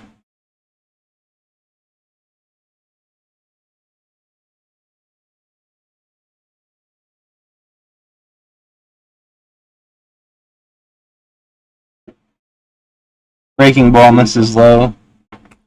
Kyle Musser is in the hole. Must be feeling optimistic. He's already out there with a bat getting loose.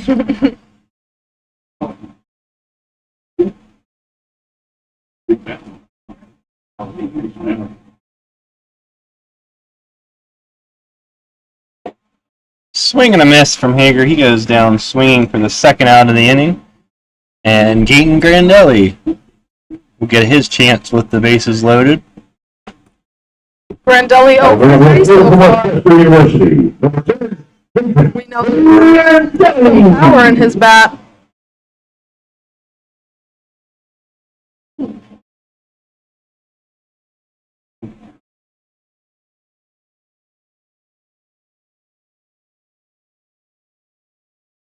Pops the first pitch up on the infield. It is foul for a strike. Looks like it stayed in, but may have grazed the net on its way down. Third baseman and catcher were both chasing, but 0-1, Grandelli.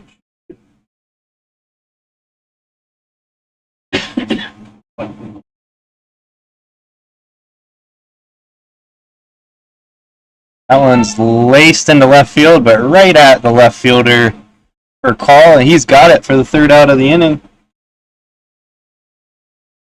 Rebels scored 2 runs on 3 hits. There were no errors and 3 runners left on base. After 6, it's Purcellville 11, Newmarket 2.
Brilliant.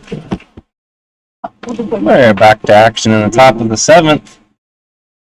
Kevin Brayland takes ball, called strike from Meyer. Ground ball to first. Musser's got it. He's going to go to the bag. 3 unassisted.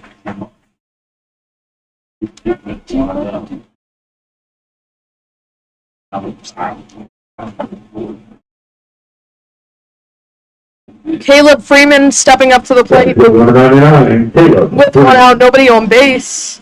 Freeman is 1 for 3, a 2 RBI triple, and a walk with a run scored. First pitch inside for ball 1.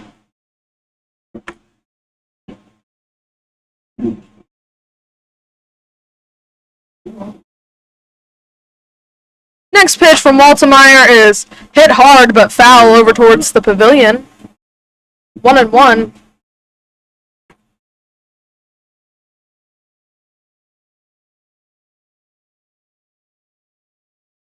One pitch.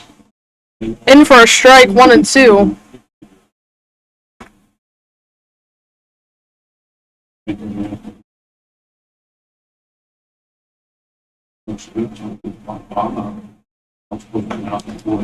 Breaking ball outside, 2-2.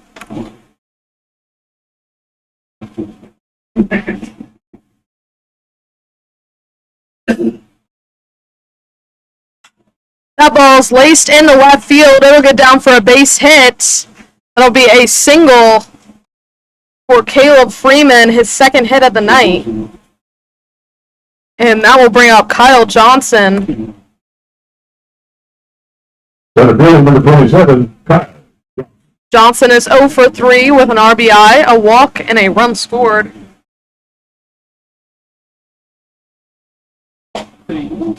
First pitch, a called strike.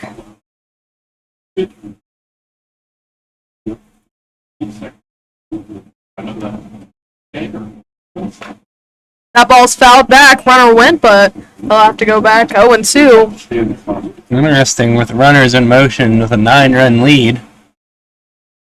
Not something you see too often. Tony. So, come up here a minute. If you're not having the meeting, come up here and press button. 0-2, fouled back. Count will hold 0-2.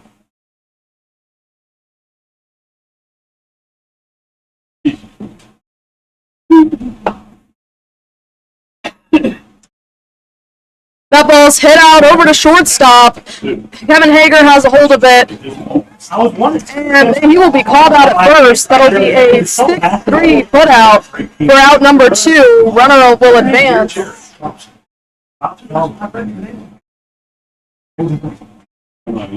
I got the first level pitcher from the last inning in Shortstop, the number press. 11, Shin Inoue. Shin Inoue stepping up to the plate. Inoue is 2 for 4 with a double, a home run, and 2 runs scored. Good, dude. We still got the building. He's rented out. 2 outs. That ball's hit out right to Chase Albus for the F9. We got the building. So I got everything. No runs, 1 hit, no errors, 1 runner left on base in the top of the 7th. Yeah, I just got picked up. Personal leads 11-2.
New pitcher in for the Cannons, number 89. First pitch, a called strike on Kyle Musser.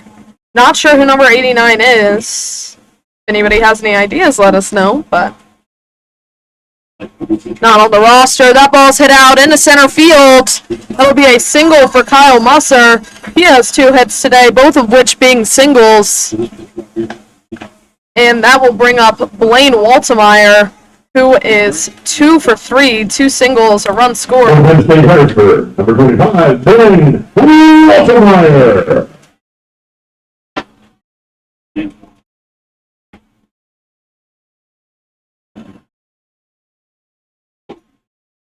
Sidearm pitcher, that pitch was inside. Maybe Matthew Albritton. He's in the scoring software with no number. 2 balls, no strikes on Blaine Waltemeyer. He also doesn't have any pitching stats for the Cannons. That ball's hit out into left center. Left field has a hold of it. That's for call. Out for the F7 and out number 1. 1 out, 1 runner on. Here is Michael Dobkowski. 2 for 3 tonight. 2 singles and a run. Number 31, Portugal Valley, number 11, Michael Dobkowski.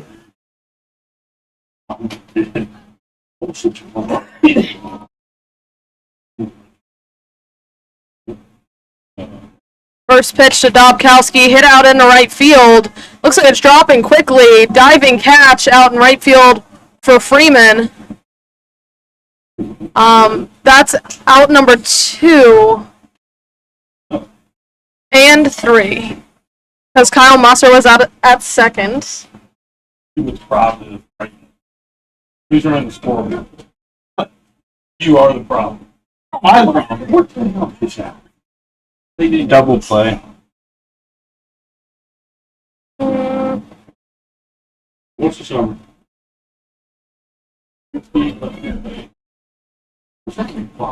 No runs, 1 hit, no errors, nobody left on base. That was bomb moves up. Jared, 0-1-0-0. And whose fault is it?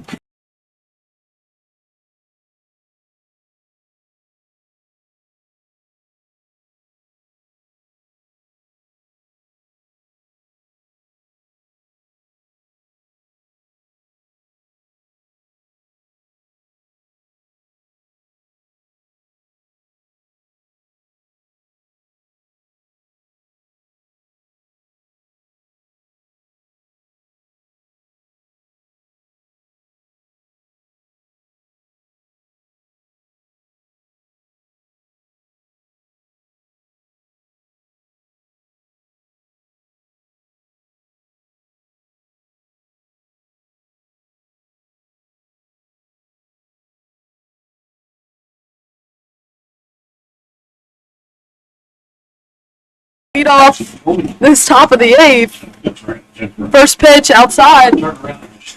Ball 1 for call. Public address announcer realized that he forgot to play the 7th inning stretch. Gonna throw us all off. 2-0.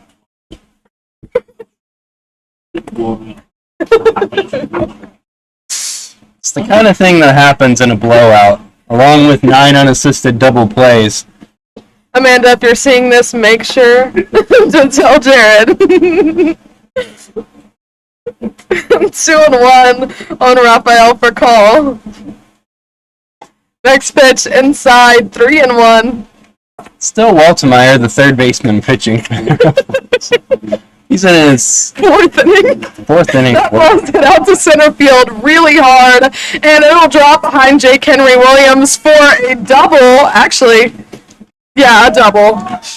A double for Raphael for call. That's his 4th hit of the night. Also reached on a walk. Very productive night for him. He'll be in the Valley League stats for sure of the day. Here's Ski Kono, 1 for 4 tonight with a RBI double. First pitch to him, shows bunt, pulls it back. 1-0.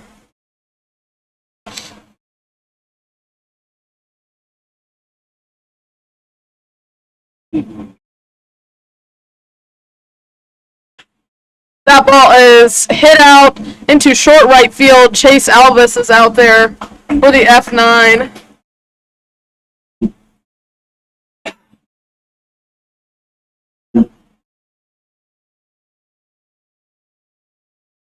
So 1 out, 1 runner on. That's for call over on second for Devin McAaron. McAaron is 1 for 2, a double and 2 walks tonight.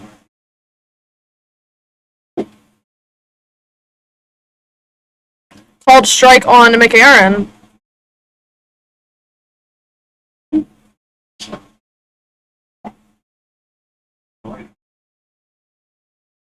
Next pitch is also a strike. 0-2. Hi, Troy. I saw that the Royals won that. Very nice. Swing and a miss. So Devin McAaron goes down swinging for out number 2. And that'll bring up David Sorg. Sorg is 2 for 4. A double, a single. That ball's popped in the air. Looks like it'll go foul.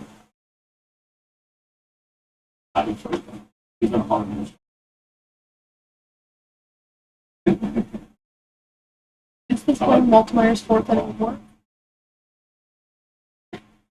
Next pitch, a ball, 1-1.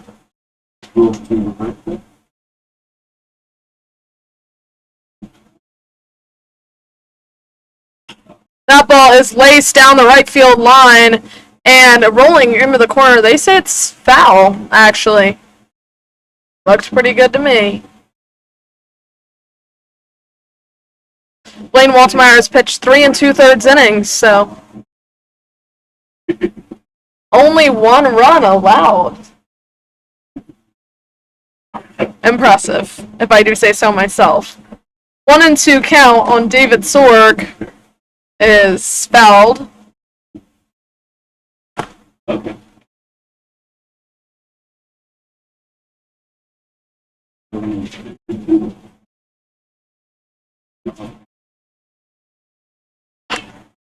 That ball's hit out over to third base. Dobkowski makes the throw over for the 5-3 putout.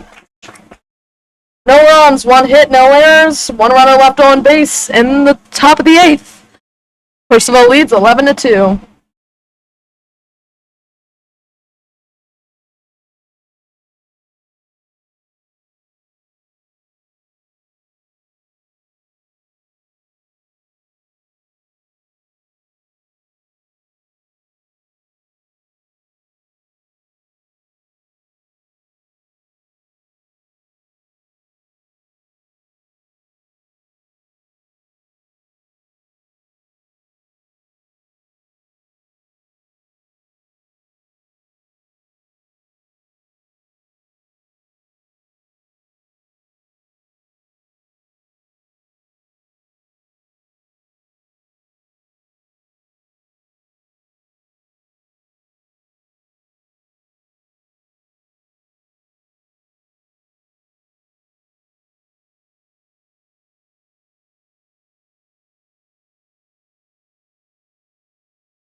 Jake Henry Williams leading off the bottom of the 8th, down 11-2. He is 1 for 3 tonight. Facing this pitcher, still not sure who it is.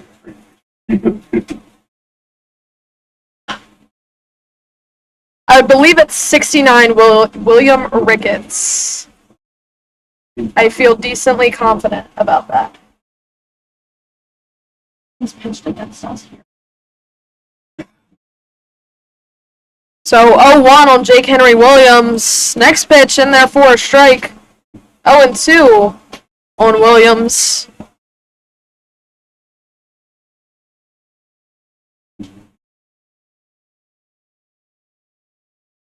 Oh, 2 pitch from Ricketts. Swung on and missed, so Jake Henry Williams goes down swinging for out number 1 in the bottom of the 8th. That'll bring up Chase Albus. Right fielder from East Falls. Albus is 1 for 2, a single and a walk. Albus.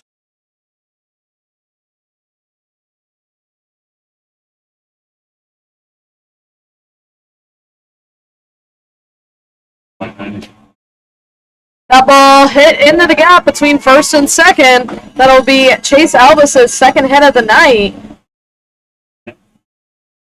9 hits for the Rebels, but only 2 runs, and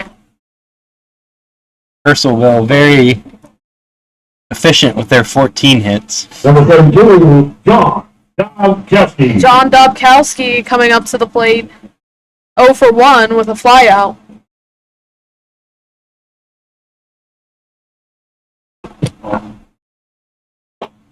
First pitch outside to Dobkowski, 1-0.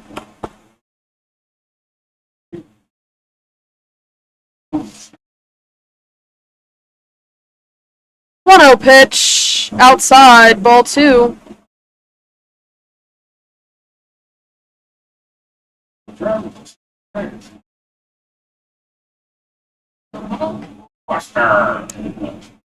Oh, thank you, Trent Thomas, for letting us know.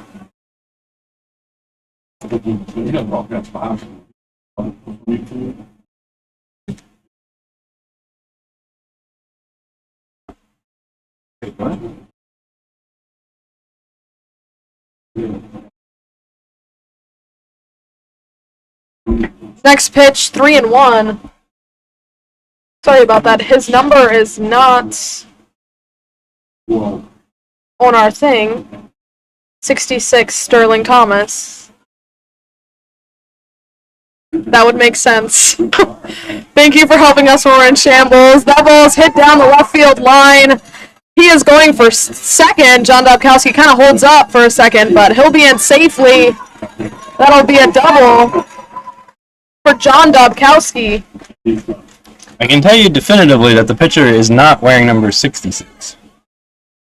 Number 7 baseman, number 18, Gilligan. So unless a player is wearing another player's uniform, it is 69. Which is possible. We were not notified of any uniform number swaps for tonight's game.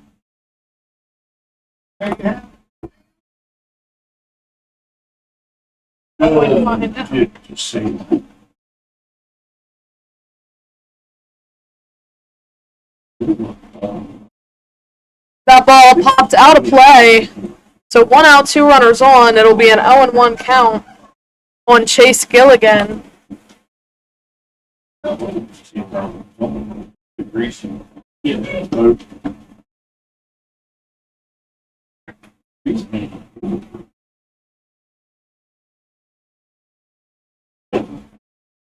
Next pitch, 1-1.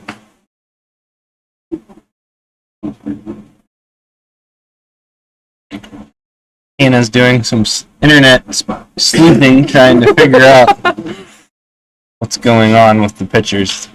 That ball hit out in the left field. Be caught in left center. It'll be a sacrifice fly for Chase Gilligan. Scores Chase Albus. John Dobkowski still in second, so 2 outs here. Kevin Hager, who is over.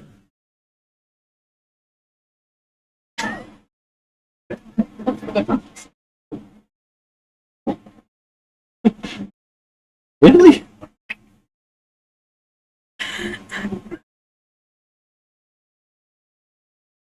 First pitch to Kevin Hager is outside for ball 1.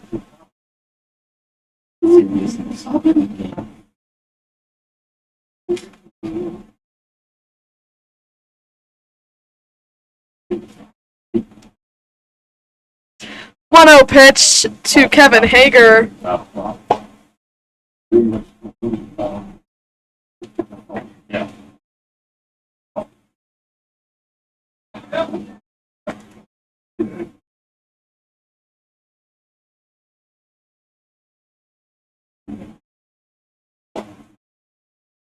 Called strike, 2-1 now on Hager. Dayton Grandelli on deck.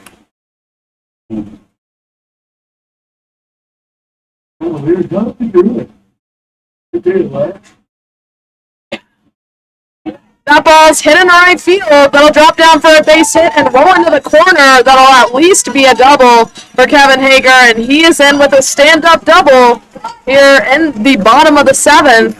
Rebels have plated 2 already. John Dobkowski crossing the plate on that one. Rebels down 11-4 now. And Dayton Grandelli is over for the night. Number 10, Dayton Grandelli.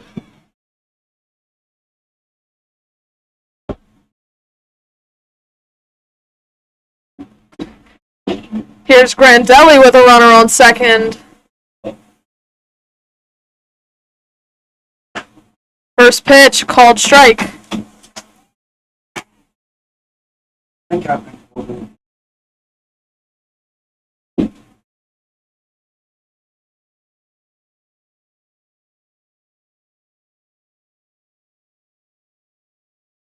Oh, one. Grandelli is hit out in right field. They'll drop down for another RBI hit.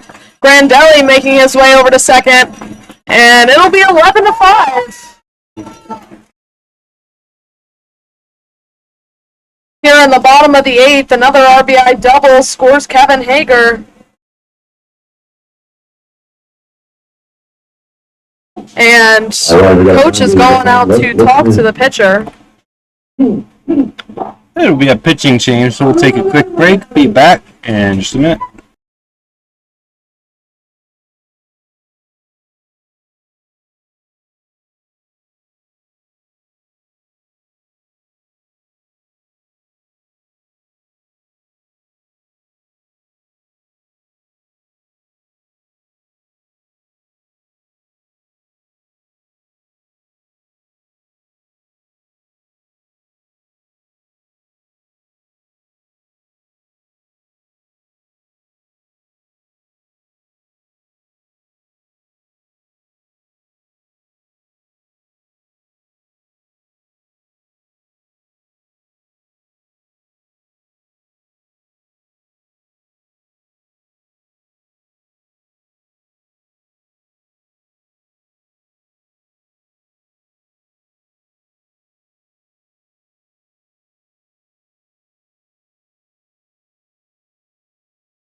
Unmuted.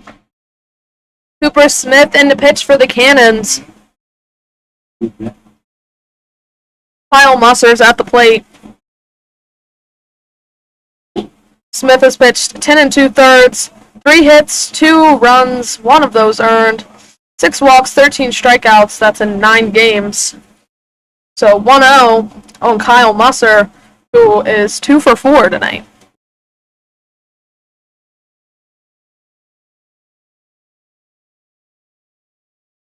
Gaten Grandelli still over on second base. 1-0.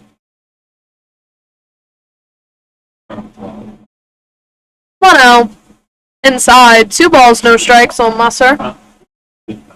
Well,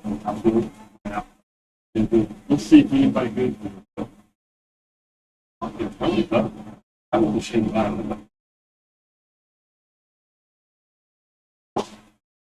Next pitch outside. 3 balls, no strikes on Kyle Musser.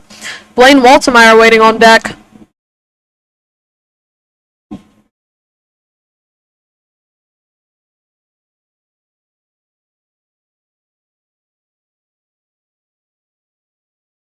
Pitch inside, almost hits Musser, but that'll be a 4-pitch walk issued to Musser. Blaine Waltemeyer coming up to the plate. 4 innings pitched today. Number 25, Blaine Waltemeyer.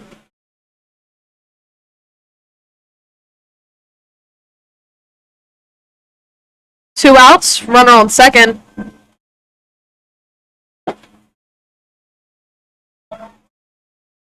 That one's in there for a strike, 0-1.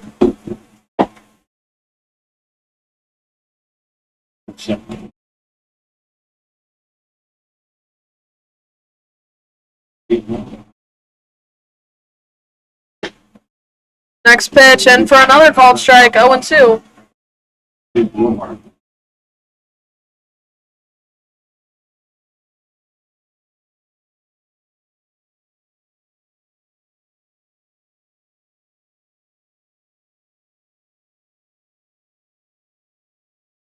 0-2 to Waltemeyer, outside for ball 1.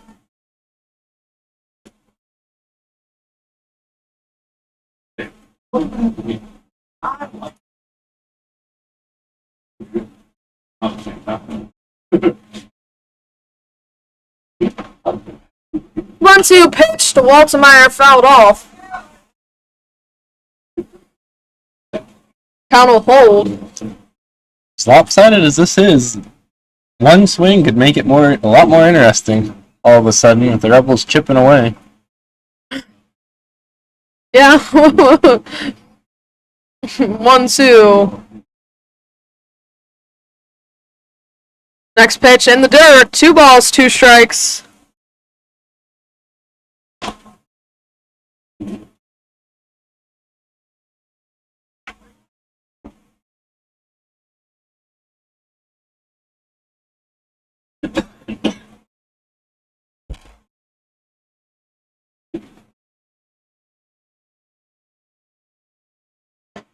That ball's high.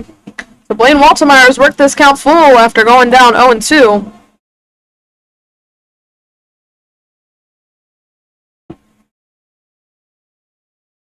Kyle Musser on first, Gaten Grandelli on second. Next pitch to Waltemeyer, outside for ball 3. Ball 4. Blaine Waltemeyer will be on base. Gaten Grandelli on third. Kyle Musser on second. And here's Michael Dobkowski.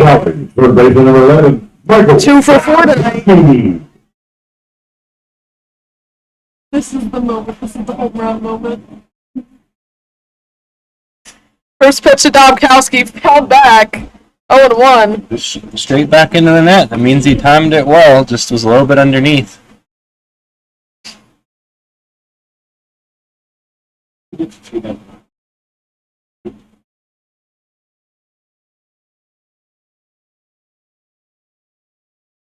One pitch to Michael Dobkowski is high, 1-1. Definitely has made this game a little bit more interesting than we expected when the Rebels were down. I thought we were going an 11. inning ago.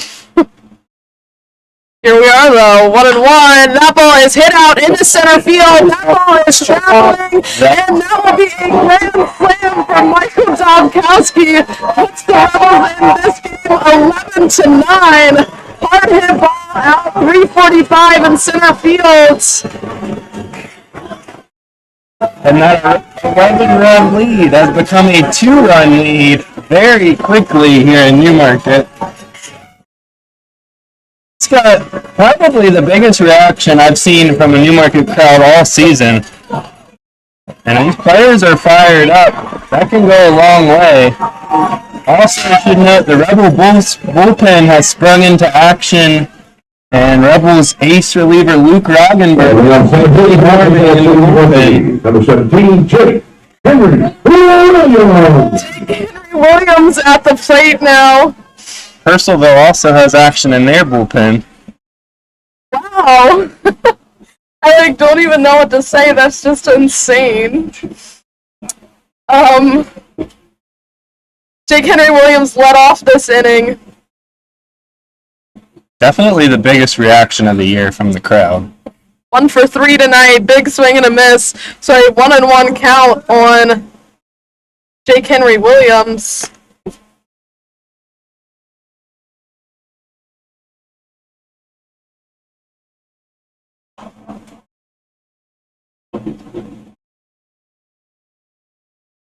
That pitch outside, 2 balls, 1 strike on Jake Henry Williams.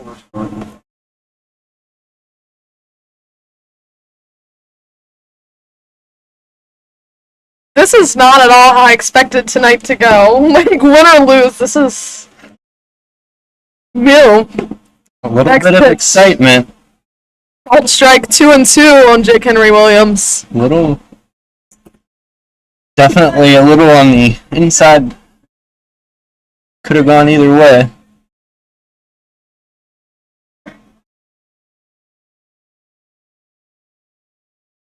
Back and forth between the first base umpire and Rebels dugout.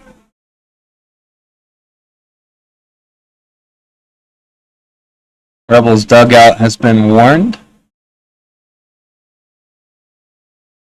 after complaining about the called strike 2 to Jake Henry Williams. Pitcher is nearly walking off the field. Huh. Oh, it's a 2-2 count on Williams.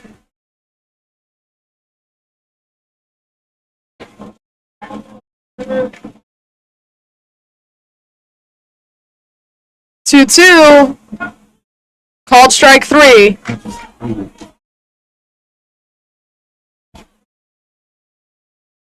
Rebels score 7 runs on 5 hits. No personal errors, no runners left on base. After 8. Purcellville lead to 2. It's Purcellville 11, New York at 9. See if we're going to get a pitching change. Oh, it'll be Roggenberg. Luke Roggenberg coming in for the Rebels in the top of the 9th. We'll be back. Ladies and gentlemen.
Jacob McKenzie leading off this suddenly exciting top of the 9th.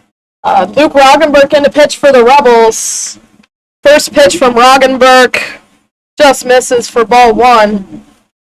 Get you some stats on Roggenberg. Next pitch, ball 2. Roggenberg has pitched in 16 games, 22 innings, 13 hits, 5 runs, 3 earned, 4 walks, 28 strikeouts. That ball hit out into right field. That is hard hit, and that'll be off the wall. Chase Albus is there. There might be a play at second. He's in safely, so that will be a leadoff double for Jacob McKenzie, his second hit of the night. Strong throw from Albus all the way from the right field corner to second base on the fly. Not quite in time, though. Here's Gavin Brayland stepping up to the plate. He is 1 for 4. Pitcher number 55, Gavin Brayland. Definitely, if you're a Rebels fan, need Roggenberg to get out of this. But down the line, rolls foul. 0-1. Oh, Good effort. Just foul.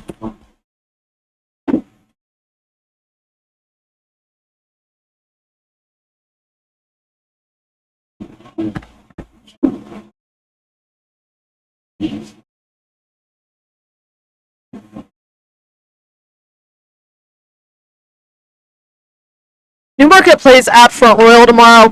Bunt right down third baseline. Everybody will be safe. So runners are in corners for the Cannons. Yep, third baseman. Oh, to be fair, almost all the Rebel infielders playing out of position, and they were not on the same page as he was thinking they had to play at third and stayed home, but nobody got to that ball bunted down the third baseline. To be fair, it's an outfielder playing third, a third baseman playing second, and an outfielder playing first. So, No outs. Pitches in the dirt. Stolen base for Gavin Breland. And 1-0 on Caleb Freeman.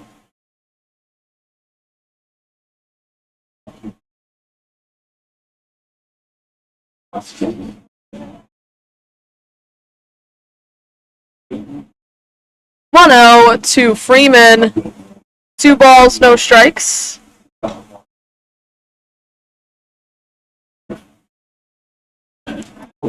Two runners in scoring position. could be a consideration to just go ahead and walk him to set up the force play.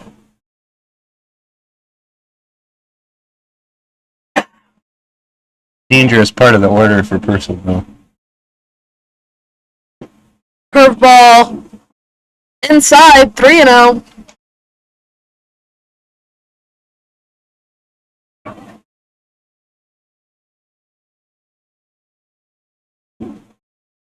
Pitch from Roggenberg. In there for a strike, 3-1. Been a tight strike zone in this at bat, I would say. A couple nice curveballs from Roggenberg. Called balls, could have gone either way. Next pitch from Roggenberg in the dirt will be ball 4. So bases will be loaded here. Probably not the end of the world. Like I was saying, that sets up a force at home, so you don't have to tag the runner coming in if you do get a ground ball. Obviously, if you're a Rebels fan, you'd prefer a strikeout here. 27, Here's Kyle Johnson. Rebels playing in all the way around the infield. Johnson is 0 for 4, a run, an RBI, and a walk. Called strike on Johnson.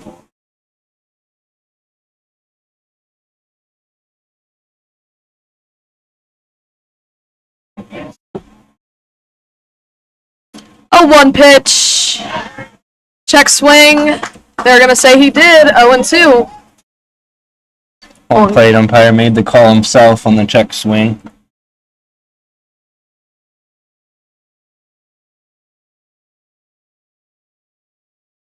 Oh-2 pitch from Roggenberg. Curveball. Outside for ball 1. Good pitch, just didn't get the chase.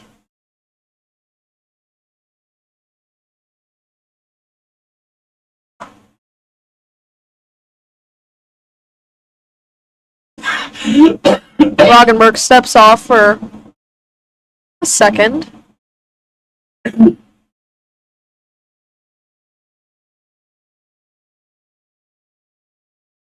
One-two pitch from Roggenberg. Curveball swung on and missed. Kyle Johnson goes down swinging for out number 1. And that'll bring up a pinch hitter, number 5, in for Shin Inouye.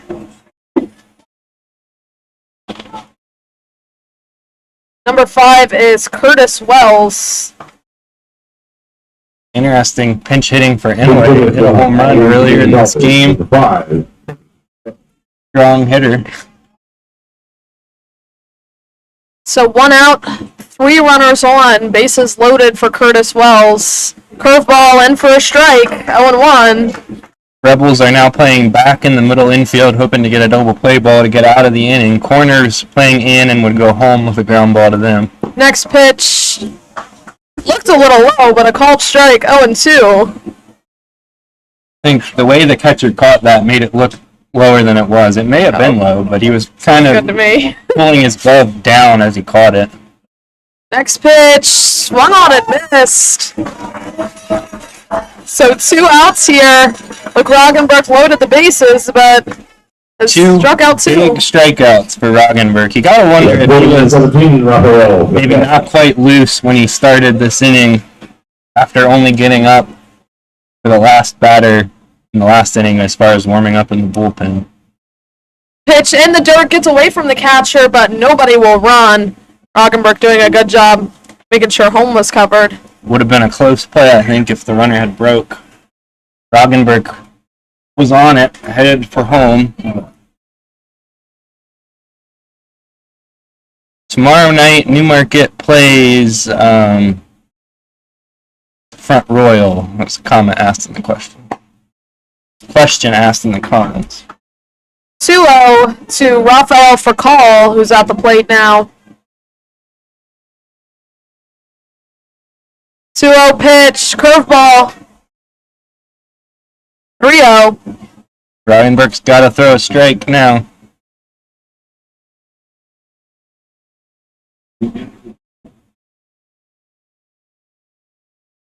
Roggenberg's been worked heavily the last week or so, throwing them every night pretty consistently. 3-0 pitch, in for a strike, 3-1. That heater.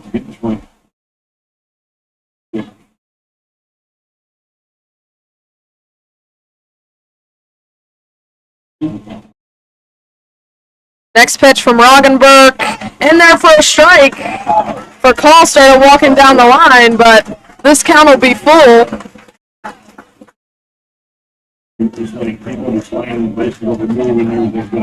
Full count, 2 outs, bases loaded. All 3 runners will be in motion with the pitch.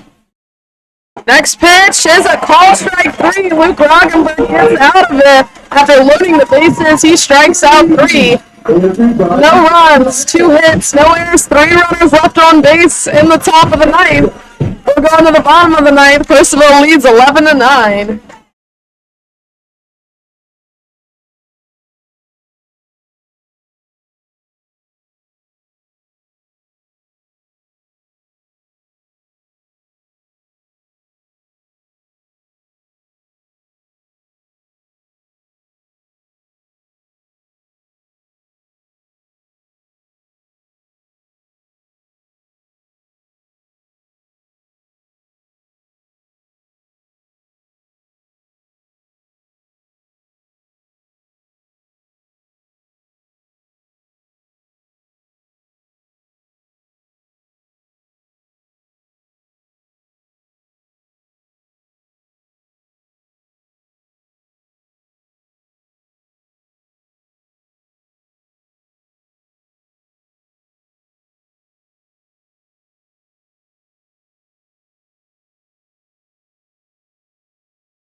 Charlie Krebs in the pitch. He'll face Chase Albus. First pitch to Albus is high for a ball. Crowd getting very excited here. Krebs has pitched in 11 games, 13 innings, 12 hits, 8 runs, all earned, 10 walks, 20 strikeouts. Big swing and a miss, 1-1. Rebels need to get a base runner here to bring the tying run to the plate, which is not something I thought I would say tonight. We're all eating our words right now. 1-1 pitch, swung on and missed, 1-2. Actually, foul tip, but a strike. I should also mention the third batter of this inning will be a pinch hitter as Luke Roggenberg is due up.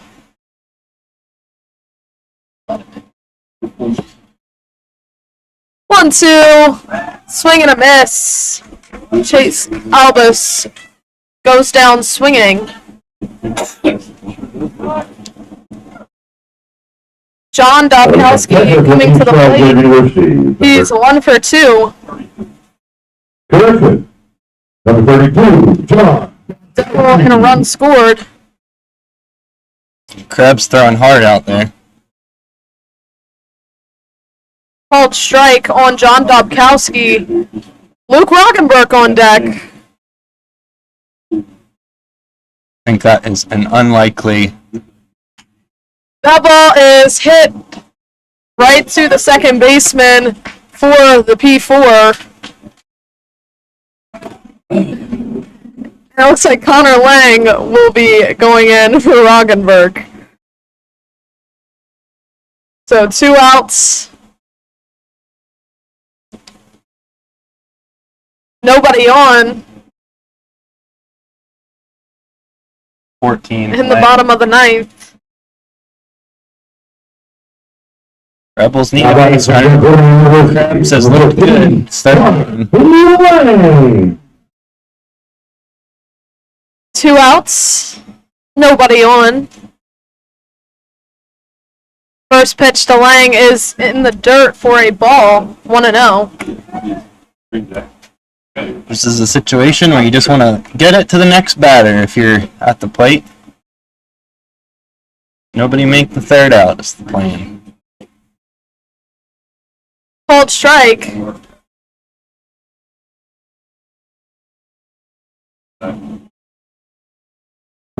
One-one.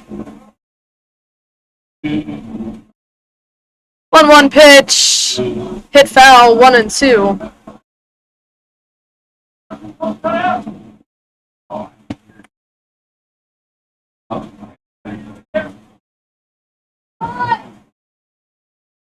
Rebels down to their last strike.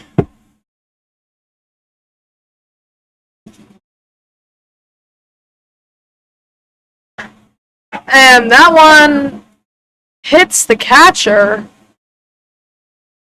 Gotta make sure. Check Bruins- swing foul ball. It looked like it hit him Okay. high, maybe in the shoulder or neck area.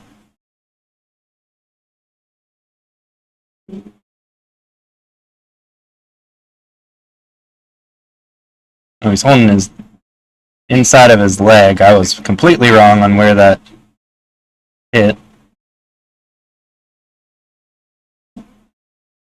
Hope Brainland's okay.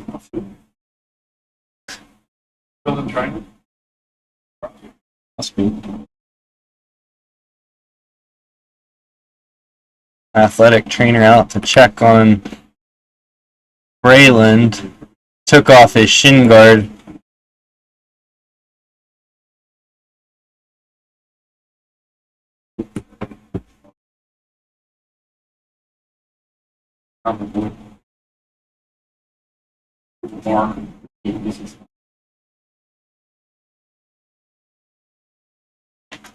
Brayland looks like he is going to.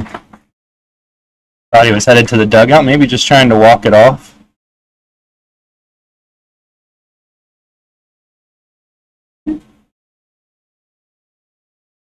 He's buckling the shin guard back on. Didn't look super steady on his feet.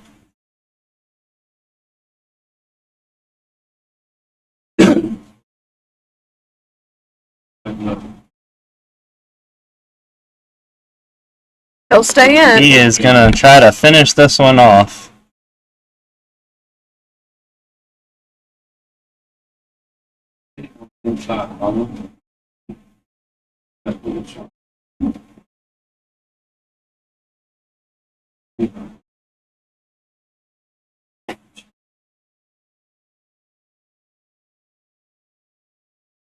He's gonna stay in there.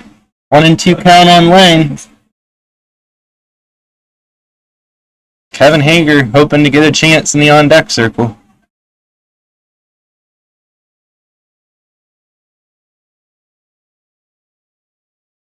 One and two.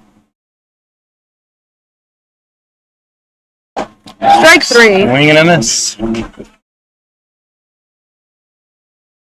So the Rebels Ladies and gentlemen, I'll wrap up put up a good fight in the end, but come up just short. Final score is Purcellville 11, Newmarket 9. Dylan Sanderson is going to take the loss for the Rebels.